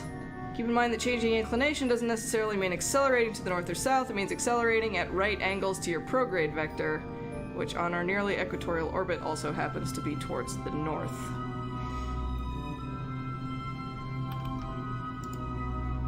As you can imagine, lowering your orbit's altitude is very much like raising it, only in reverse. Because there's no air up here, we can use our main engines to decelerate as well as accelerate, because the ship's orientation will not cause problems with airflow, and flying backwards is as easy as flying forwards. Right, so C is we can go into their view. Oh, that's so cool! That's sort of terrifying. Hi, buddy! That's like a screaming internally face. It's gonna be okay, buddy. The fact that they have hair is really disquieting for some reason. Toggle to each seat with V. Gotcha.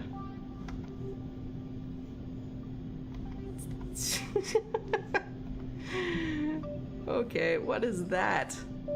That's weird. Okay. Alright, have a good one, Tavi. Thank you for coming. Catch you next week. Alright. We can just turn retrograde and do our burn at any time. So let's go to it. Turn toward the retrograde vector and start that engine up again. Alright, so... we are going to turn toward the retrograde. I'm shamelessly using SAS. Alright, turn toward the retrograde vector and engage. Keep burning retrograde until the periapsis altitude is around 20,000 meters. Try getting as close as possible this time. If you overshoot and make it too low, turn prograde and accelerate a little to bring it back up. Right, okay.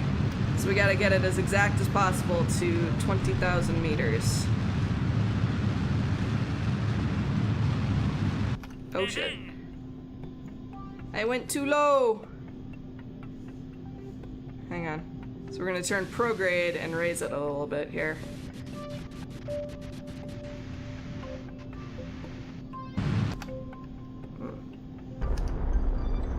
Wait, no, shit. No, retrograde. And...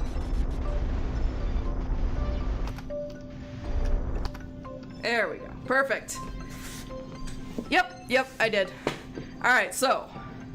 20,000 meters is low enough to hit the atmosphere, so you are now on a re-entry course to Kerbal. Once we're below 60,000 meters, the atmosphere will start slowing the ship down to the point... Oh, really? What was it, Joe? To the point that it won't have enough velocity to rise back up again. This is all we need to do for this lesson. You could keep playing and either perform more maneuvers or ride this path down to a landing, or you could skip to the next lesson. If you do try for a landing, don't forget to decouple the capsule and deploy the parachutes. Yeah, he's talking about, in the game Don't Starve, there's creatures called beefalos. Oh! Yeah, that'll happen. That makes sense. That's funny. Alright, so I'm gonna time warp around to our periapsis and see if I can land this sucker. Holy mackerel! Okay, stop. There we go. Holy bejesus. Prograde, please. There we go. Good job.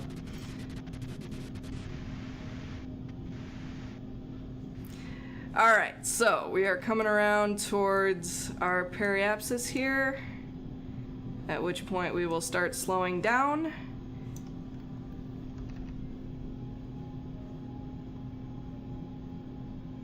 Oh, retrograde. Okay, we do want retrograde. Never mind. I lied. Come on, buddy. Retrograde. What are you doing? There we go. Retrograde! Retrograde or rip. Alright, so here we go.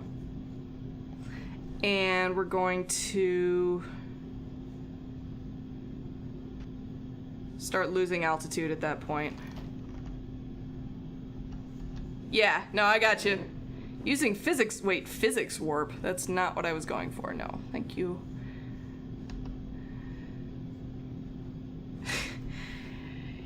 Yeah. Don't Starve is an exercise in patience sometimes.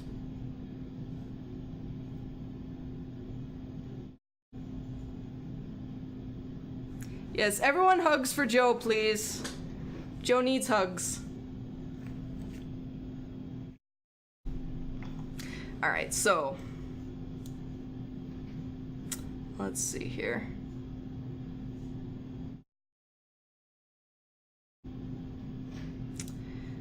So when we reach, I guess when we reach periapsis, we'll start being... Hey, Sarah, welcome, welcome. Alright, when we reach periapsis, we'll start descending more rapidly. And at that point, we will dump the... Yeah, okay, here we go. Oh, I forgot. I didn't dump my... I guess I didn't dump my rockets in time. Hold on a second.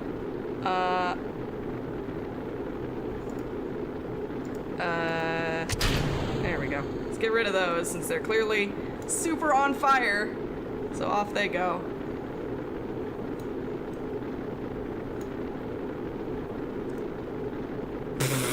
Jesus. Alright, so down we go, and at 0.75 atmosphere, we will drop the...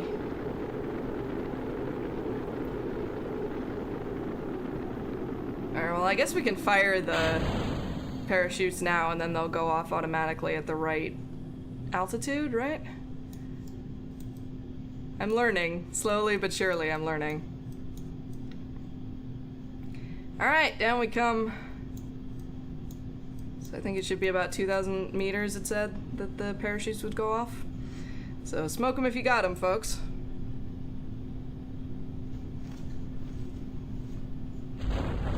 There they go. I feel like that might have been earlier than I expected, but sure. Oh no, mountains. Yeah, that could be a problem.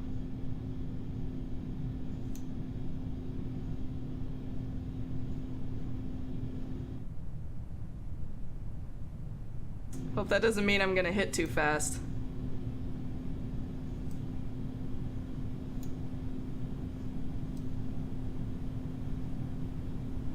gonna be okay, boys. Maybe. It might not be okay. I really don't know. We're gonna find out. Yeah, they look a little concerned. Oh dear. Oh, wait. We might be okay.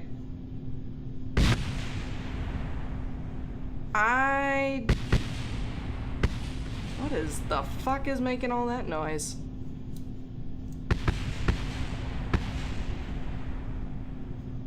It's mildly concerning.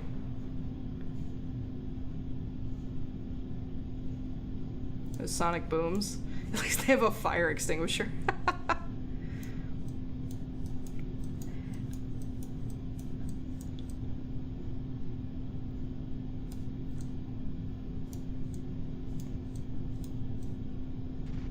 Hey! They lived. Good job, guys. Not that they did anything except stand there smiling vacuously. Alright, so. End scenario. What's next?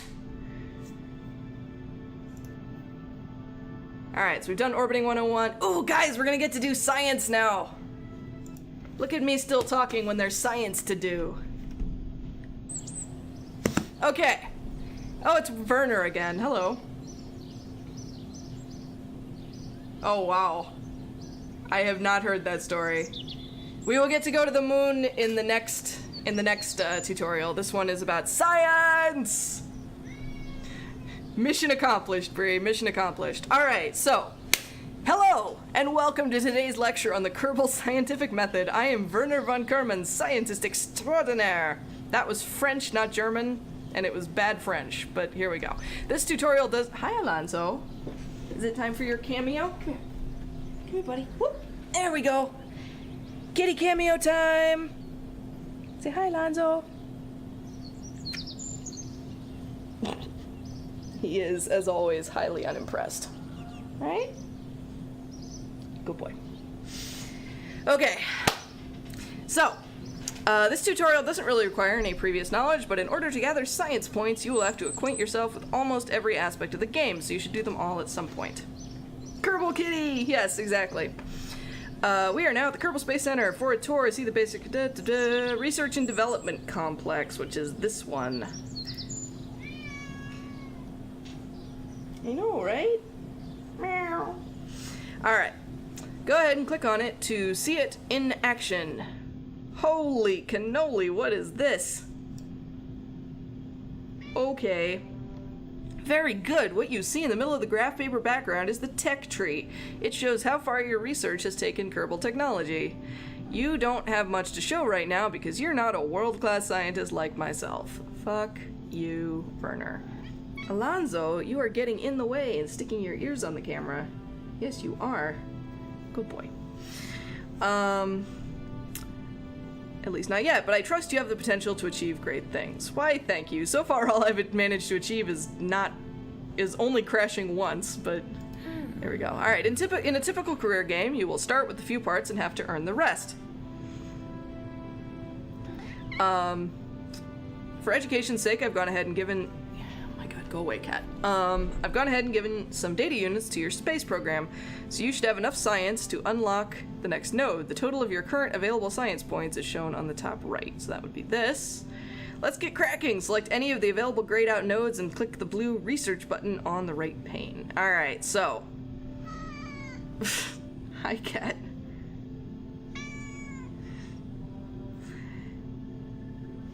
Aw, Squeaker's the cat. Most excellent. Alonso wants to go to space too? Is that what you want, Alonso? Good boy. Alright. So, what are we going to research? We can research basic rocketry or engineering 101. I'm thinking basic rocketry. We'll start with, how hard can rocket science be anyway? Oh, I see. So that unlocks more parts for us. Got it. Hooray! That's how research is done. You may have noticed that additional nodes were linked to the ones you just researched and are now available to be researched as well. Don't know what to pick next? Don't worry, you can select a node at any time and useful information will be displayed in the right pane.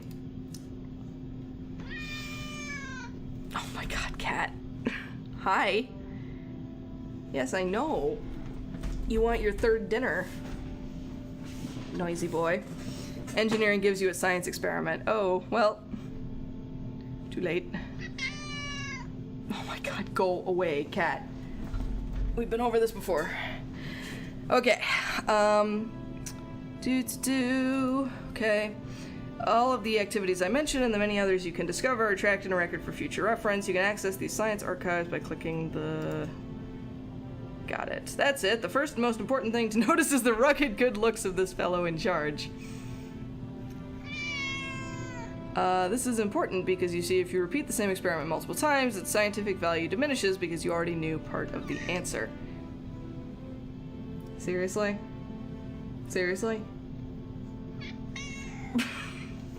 Come here. Come on. Go! I say as if he'll listen. Just here. Lie down. Lie down and lick yourself or something. Come on. I know you're capable of that. Come on. That's a boy. Go boy. Okay. Mind you, as a result, okay.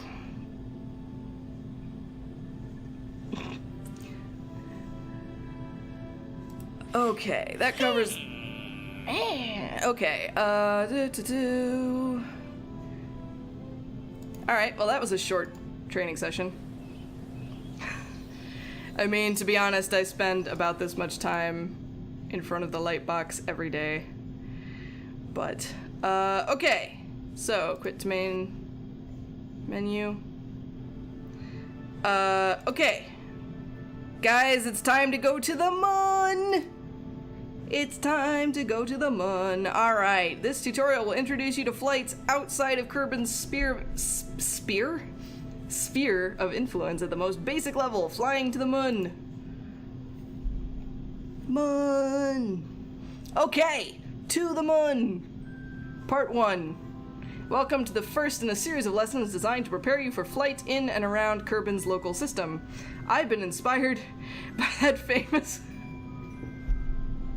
work of Jules Kerman, From Kerbin to the Moon.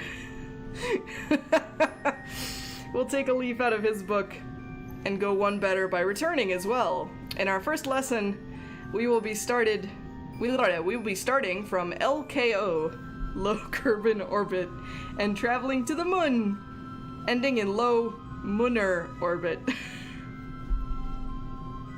I'm going to assume you've completed the flight tutorials preceding this, as well as Orbiting 101, but if not, you should really go do them first. Alright. That's it. Cheese. We'll go somewhere where there's cheese. And if you get that reference, then you get a cookie. Alright, Important part of flights between celestial objects is a transfer orbit, which basically means an orbit used to change between two orbits. In our case, the periapsis of our orbit will be very near to Kerbin, and the apoapsis will extend to just beyond the moon's orbit. Interplanetary trajectories are much the same, but on a much larger scale. Really? That's awesome. Okay, press the M key to go into the map view.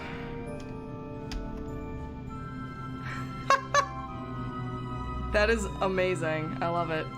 Alright, so perform a successful... Alright, so there's us on our orbit, and then there's the moon out there being all moon-like.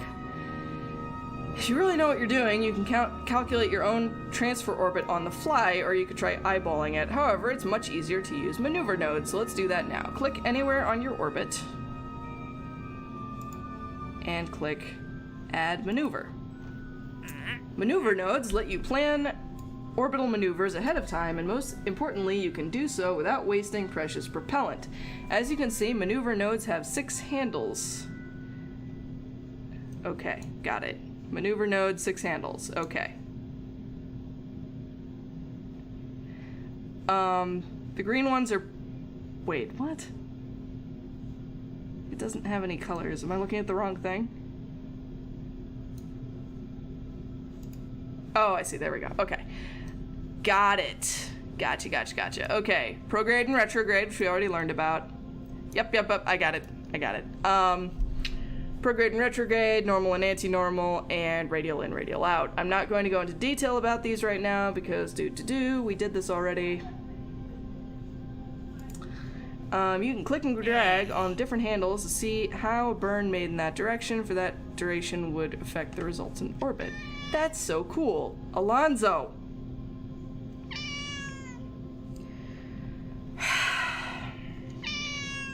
No!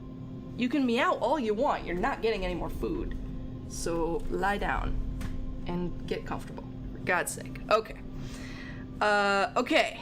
So we're gonna click on the node, which has now disappeared. Hold on a second. Add maneuver. There we go. Alright, where's the mun? The mun's over there. So if we want to, for instance, do a burn that way, basically nothing will happen. Alright, we want to bring the apoapsis up just enough.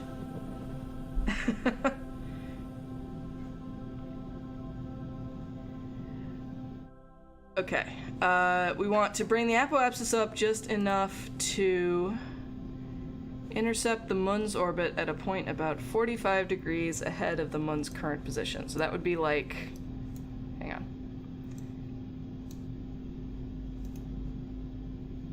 So that would be like right there. Ish, give or take. The Mun set as target. Sweet, target the Mun. Okay, so we want to, whoa, unset target. Too many things to focus on at once here. Okay. Is this actually changing anything? I'm very confused.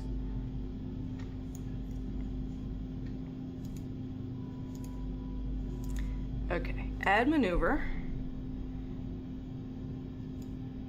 There we go. Okay, alright, so here we go. Whoa, holy mackerel. That's not quite what we're going for. No. Let's try that again. Fuck. Can I reset, please? Thank you. If the Earth was a clock and the Moon is at 12, set a maneuver at 3. So you'll hit it at 9. Okay.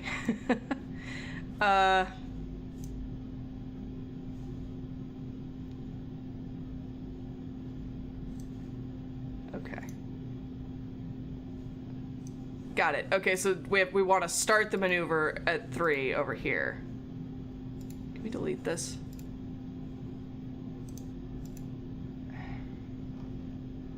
Fuck. There we go. Okay. Start the maneuver at 3. Okay.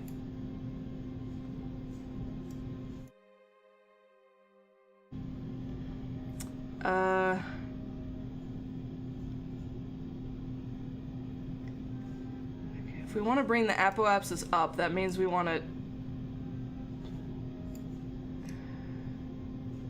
There we go.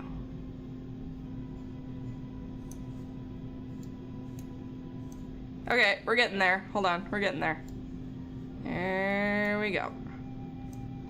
I think we're too high? Left click the Mun to target it. Yeah, are we... The orbit line will shift colors when it gets close to the Mun. What the fuck? Hold on. God, you're so in the way, Gene.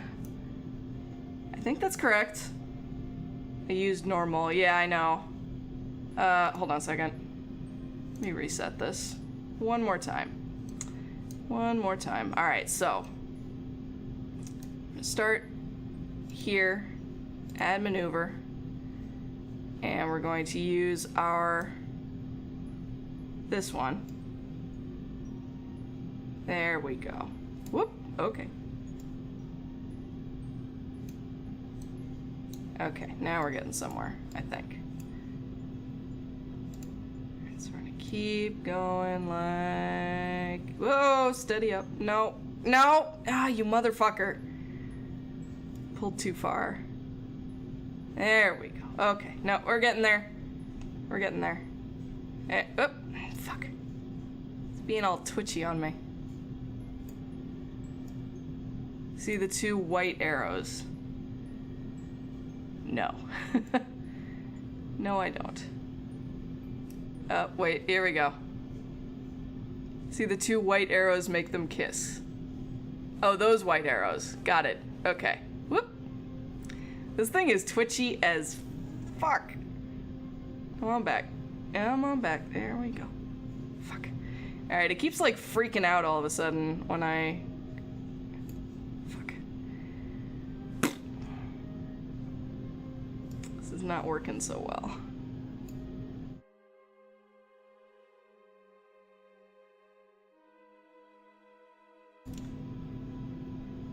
Yeah. Oop. Alright, if your trajectory is correct, the orbit line will shift colors when it gets close to the moon.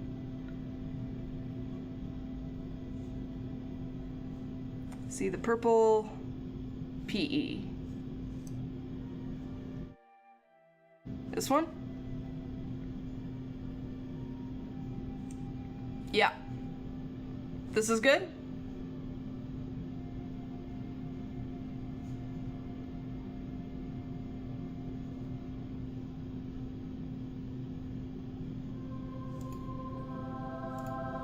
Pull retrograde a bit. Alright. Freaking. There we go. Okay, pull retrograde. Got it. Okay, so we want to get as close as possible, I would imagine. Oh, there we go. Got it. Okay. I see what's going on here. Got it. Whoa. What just happened? I like flipped all around.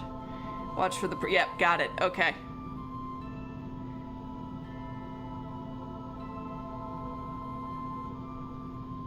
Okay. Let's get to it then. With the handle showing, you might need to click on the node to make them appear. Pull the prograde handle until your post-maneuver orbit reaches as high as that of the moon. Okay. Got it. You may also need to move the node itself until you get an intercept with the moon.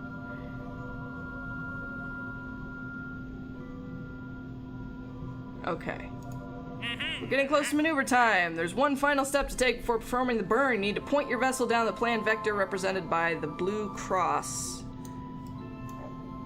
Or an arrow pointing to it. So this way.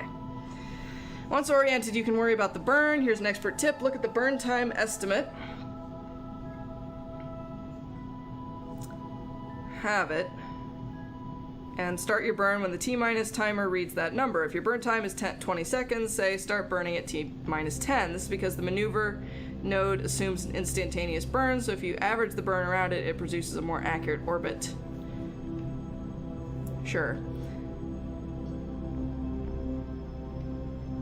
Okay, an instant of full thrust burn towards the maneuver icon will reset this number without changing your current orbit enough to be a problem.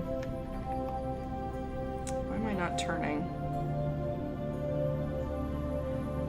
Alright, so I can... There we go, maneuver. Got it. Okay, so now this will turn us towards the maneuver. Cool.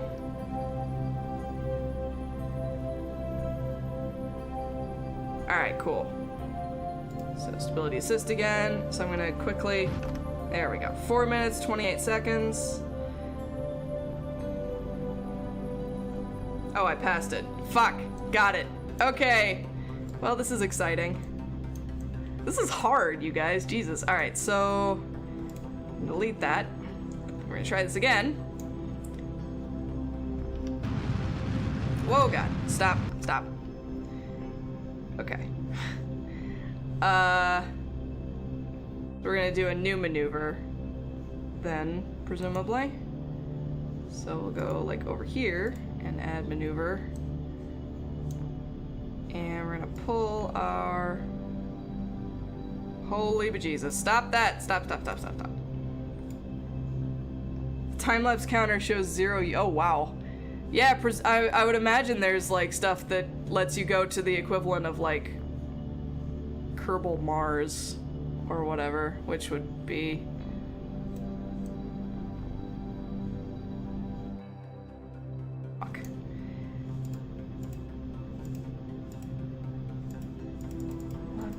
fuck? Okay. I am really bad at this. Help.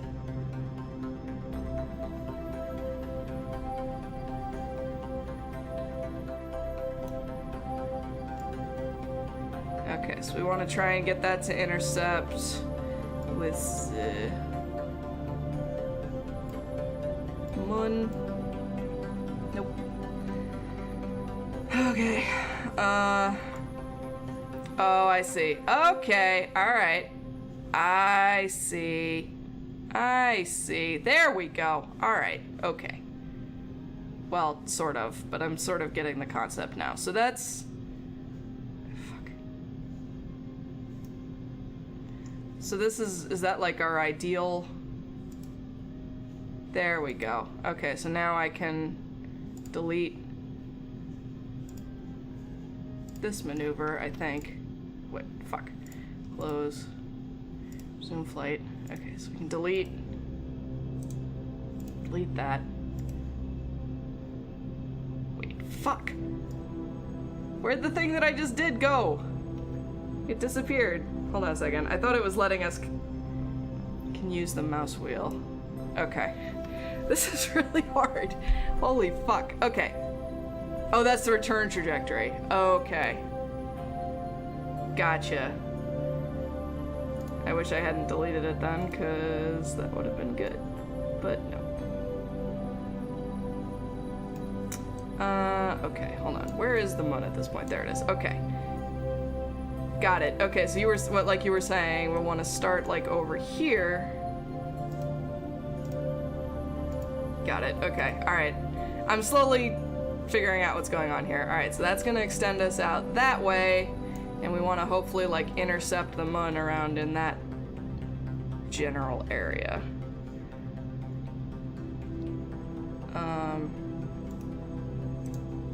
There we go.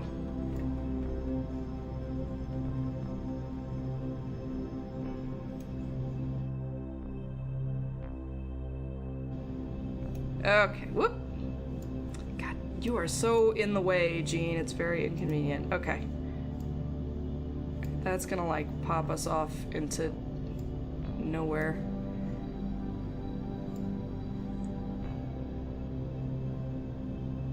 Okay. Nope. Okay, hold on. Prograde on the descending node. I don't know what that means exactly, but I'm assuming...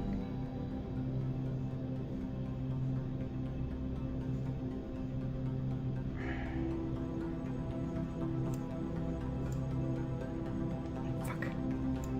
Jesus, when I see purple PE, stop. Right, I did, but it sort of looked like we were, like, going off into nothing here. Like that?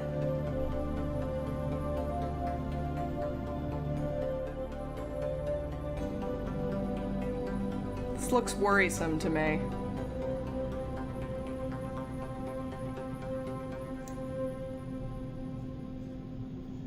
Right click on the purple PE, okay.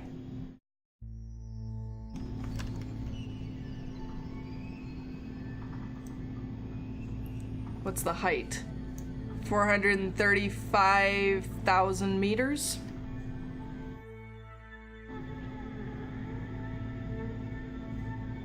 T-minus 1 day. Got a long journey ahead of you, buddy. Buddies. I suppose there's several of them. 435 kilometers above... Yeah.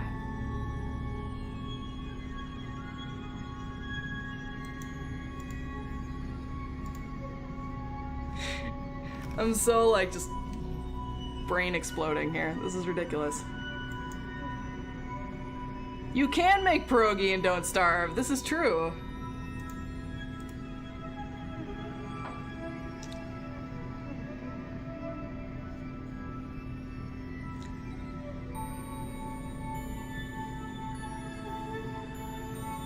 "15 kilometers. I have no idea what you're looking at all here.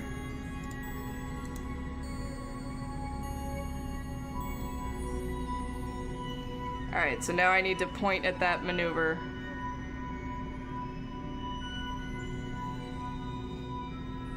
And then...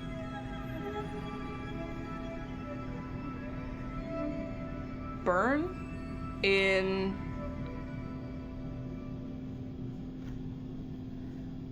when it's at T-minus 30 seconds.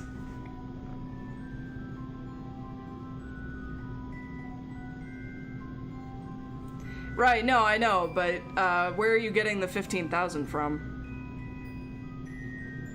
I'm seeing a lot of numbers, but not those.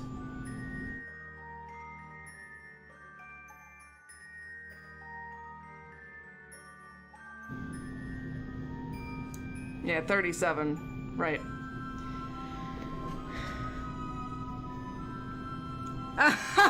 Lee, you don't know what pierogies are? Lee, you have missed out on an amazing thing. Pierogi are amazing. And now I want some. Thanks, Joe. Alright, so I'm gonna, like, time skip a little bit here.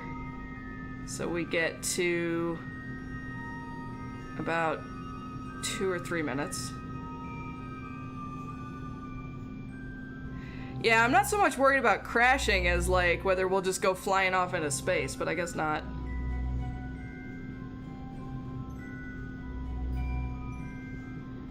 Alright.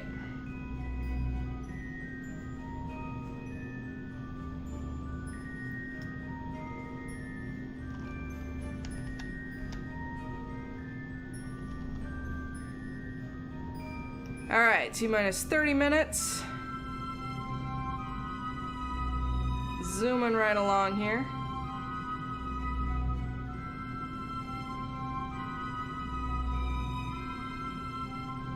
Right, so we're looking for T-minus 37 seconds. I know, but I'm saying I'm gonna slow down time again at about 2 or 3 minutes so I get ready. Alright, 10 minutes, 9, 8, 7, 6, 5. Dumplings are delicious. Alright, so here we go. We got 2 minutes. Alright, so at 38 seconds, roughly, we're going to burn for 1 minute and 17 seconds. Whew. This is so nerve-wracking. Speed up. Ain't nobody got time for that.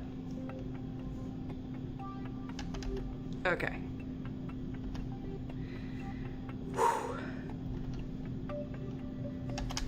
Alright, so here we go.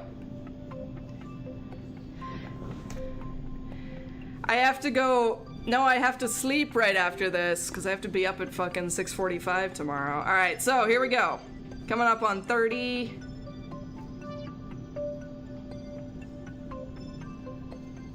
7 seconds. 9, 8, 7, 6, 5, 4, 3... Ignition sequence start, 2... Oh, never mind. Alright, off we go. Estimated burn.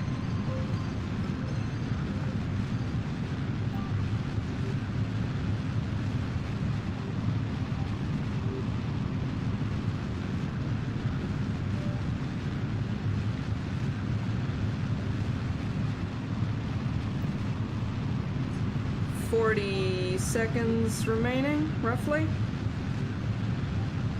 Okay, that's weird. Pulled pork pierogi, oh my god. Joe, why do you do these things to me?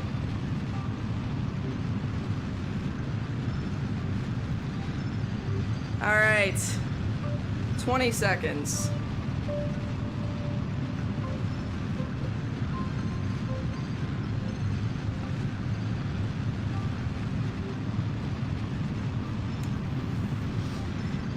Five, 4, 3, 2, 1.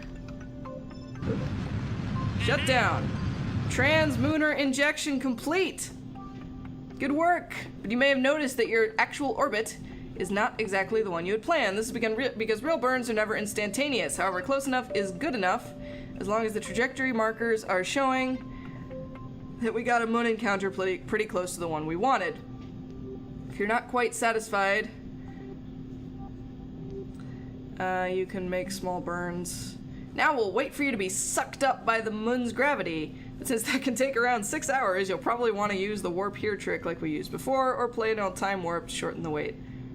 I'm way past? Oh, I see. It's going all the fucking way out there. Yeah, that's wrong. Alright. This is fun. Point retrograde. Alright, so we're gonna burn retrograde and bring our orbit in towards the moon to land on that orange line. Yeah, whoop. Oh god. Okay. Holy Jesus. Stop.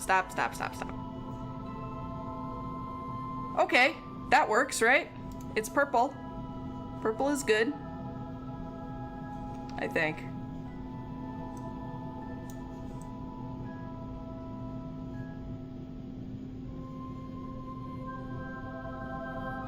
Alright, I think we're okay now. So we will get to the moon.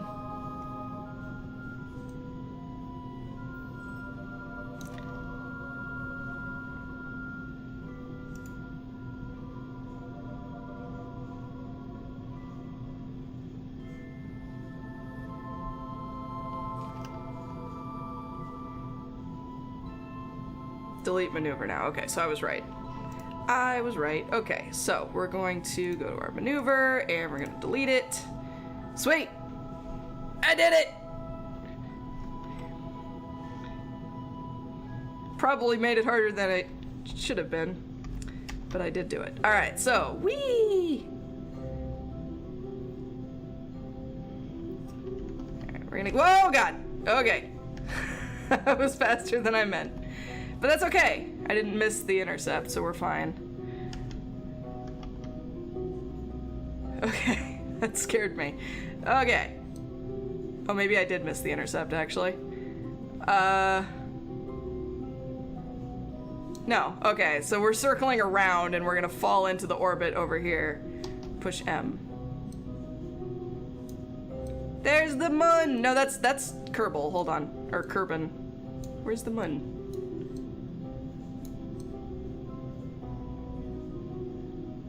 There it is. Hey! Huzzah. Alright, so I guess we have to ride it all the way around. Wait. Oh, I see. No, because we're gonna intercept it. Okay.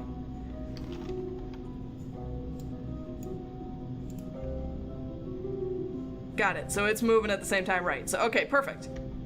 Oh god, stop. Okay. How much fuel do I have? I have no idea.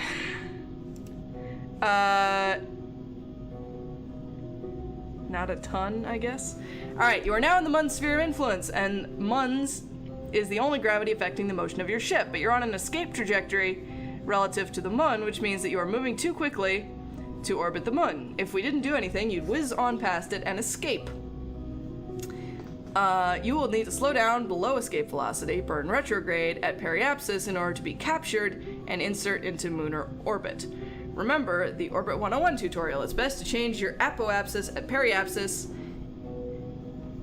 and capturing is effectively changing your apoapsis from something far beyond the moon's SOI to a height that never leaves the moon's SOI, so we will perform that maneuver at periapsis. If your periapsis is hiding under the moon's surface, that means you will crash unless you do something. You can fix this by creating a maneuver about halfway to the moon, and then adjust either of the... Oh my god. Look how much fun he's having! Or she, sorry. I'm glad you're having fun, Valentina. Okay, so where's our periapsis?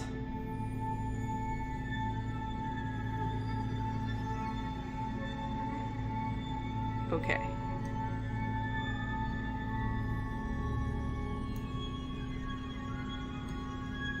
I think I missed it, possibly? Or... no, okay. Alright. So, we'll be using a maneuver node again. Add a node at periapsis.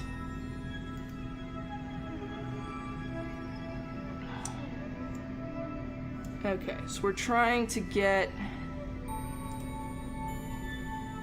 We're trying to do an...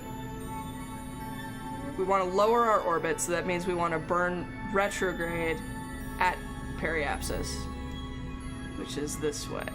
No, wait. Right?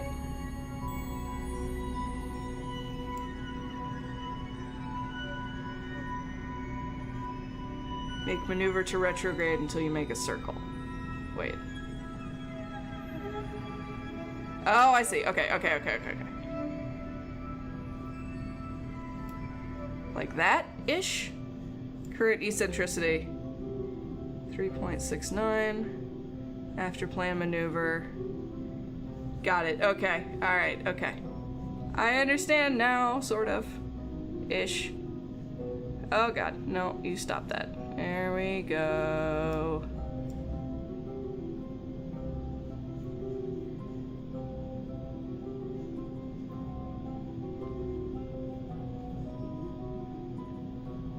Close enough, maybe? Ish? Nah, I think 0.06 needs to be the best we're gonna be able to do, so 0.06 is what it's gonna be. Estimated. Alright, Sarah, thank you for coming. Okay, node in 1 hour, 10 minutes, 46 seconds, and we're gonna start our burn at T minus 7 seconds-ish.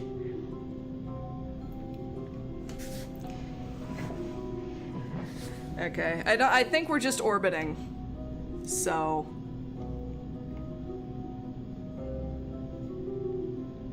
Okay. Okay. So, we're gonna speed up for a bit here. Start our burn, T minus 7 seconds, roughly. Oh god, okay. God, that time warp speeds up real fast all of a sudden.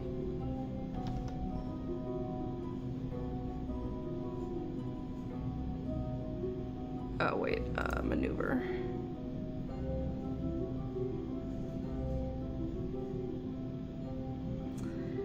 Okay.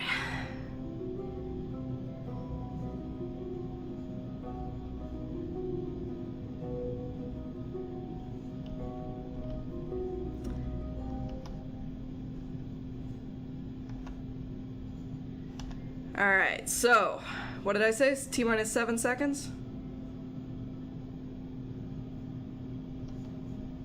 Oh, really? If you left click in front of the maneuver...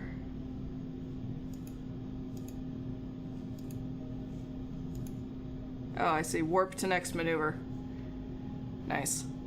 Alright, well, we're close enough now anyway, but that's good to know for the future. Alright. T minus 30 seconds to node intercept.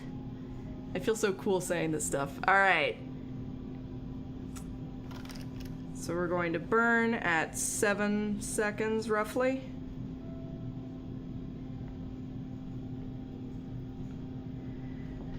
Thirteen, 12, 11, 10, 9, 8, firing. 12, 11, 10, 9, 8, 7, 6, 5, 4, 3, 2, 1. Whoop. Holy mackerel. Alright, try to get yourself onto a reasonably circular orbit below at least 200,000 meters. Hold on. More? Okay. Oh god. Hey! That looks pretty good, right? Except we're too high, so we're gonna have to do another burn.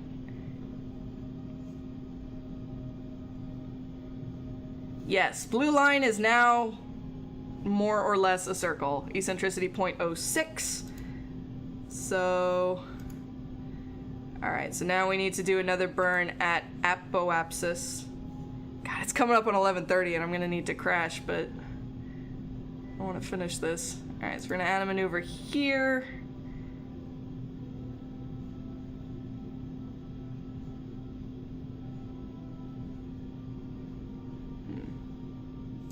Actually, hold on a second. Let's go ahead and delete this. And this. Tell you what, we're just gonna zoom around here. And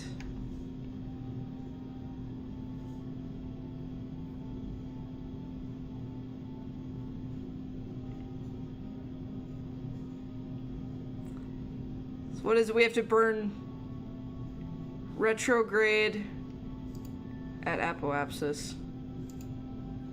So are you not moving? There we go. Okay.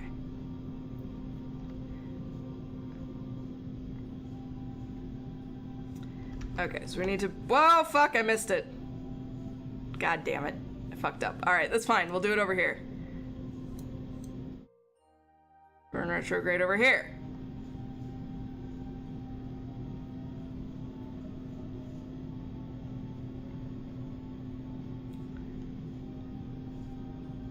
Two hours, 1 hour.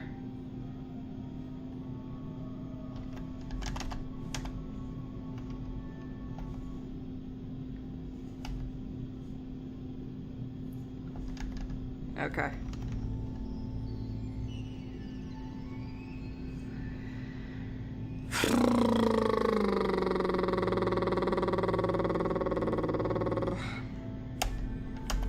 Oh, so you're saying we could just burn at any point, in other words, as long as we're pointing retrograde, so... Yeah, so... Zoom!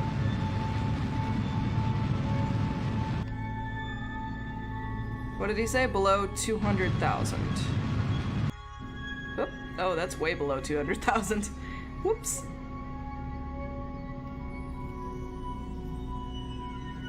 Alright, so now we need to get away onto the other side.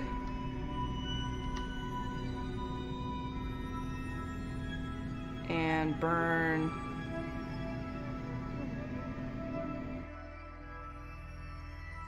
Retrograde there. Whoa, I missed it. Fuck. Fuck. Holy fuck! That's not what I meant to do. God damn it. Do 15 kilometers, coming very close. Yeah, maybe. Hold on a second.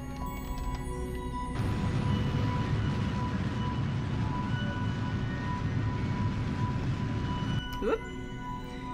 Not quite what I was going for.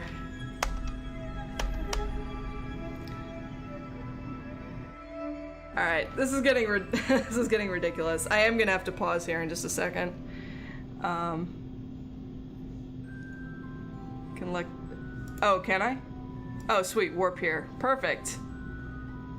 Alright, so now we want to move that out, so we're going to burn prograde.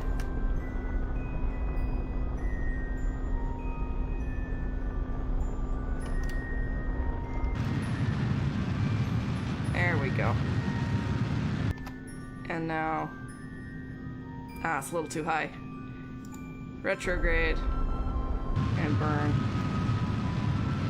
There we go. Stop, stop, stop! Thank you. And now we're gonna warp here.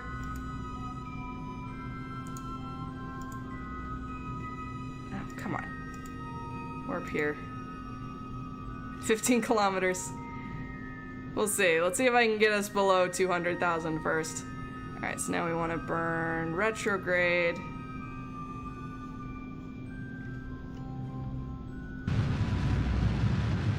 There we go. Not quite. Sorry. Apoapsis. Did I run out of fuel? I did! Oh no!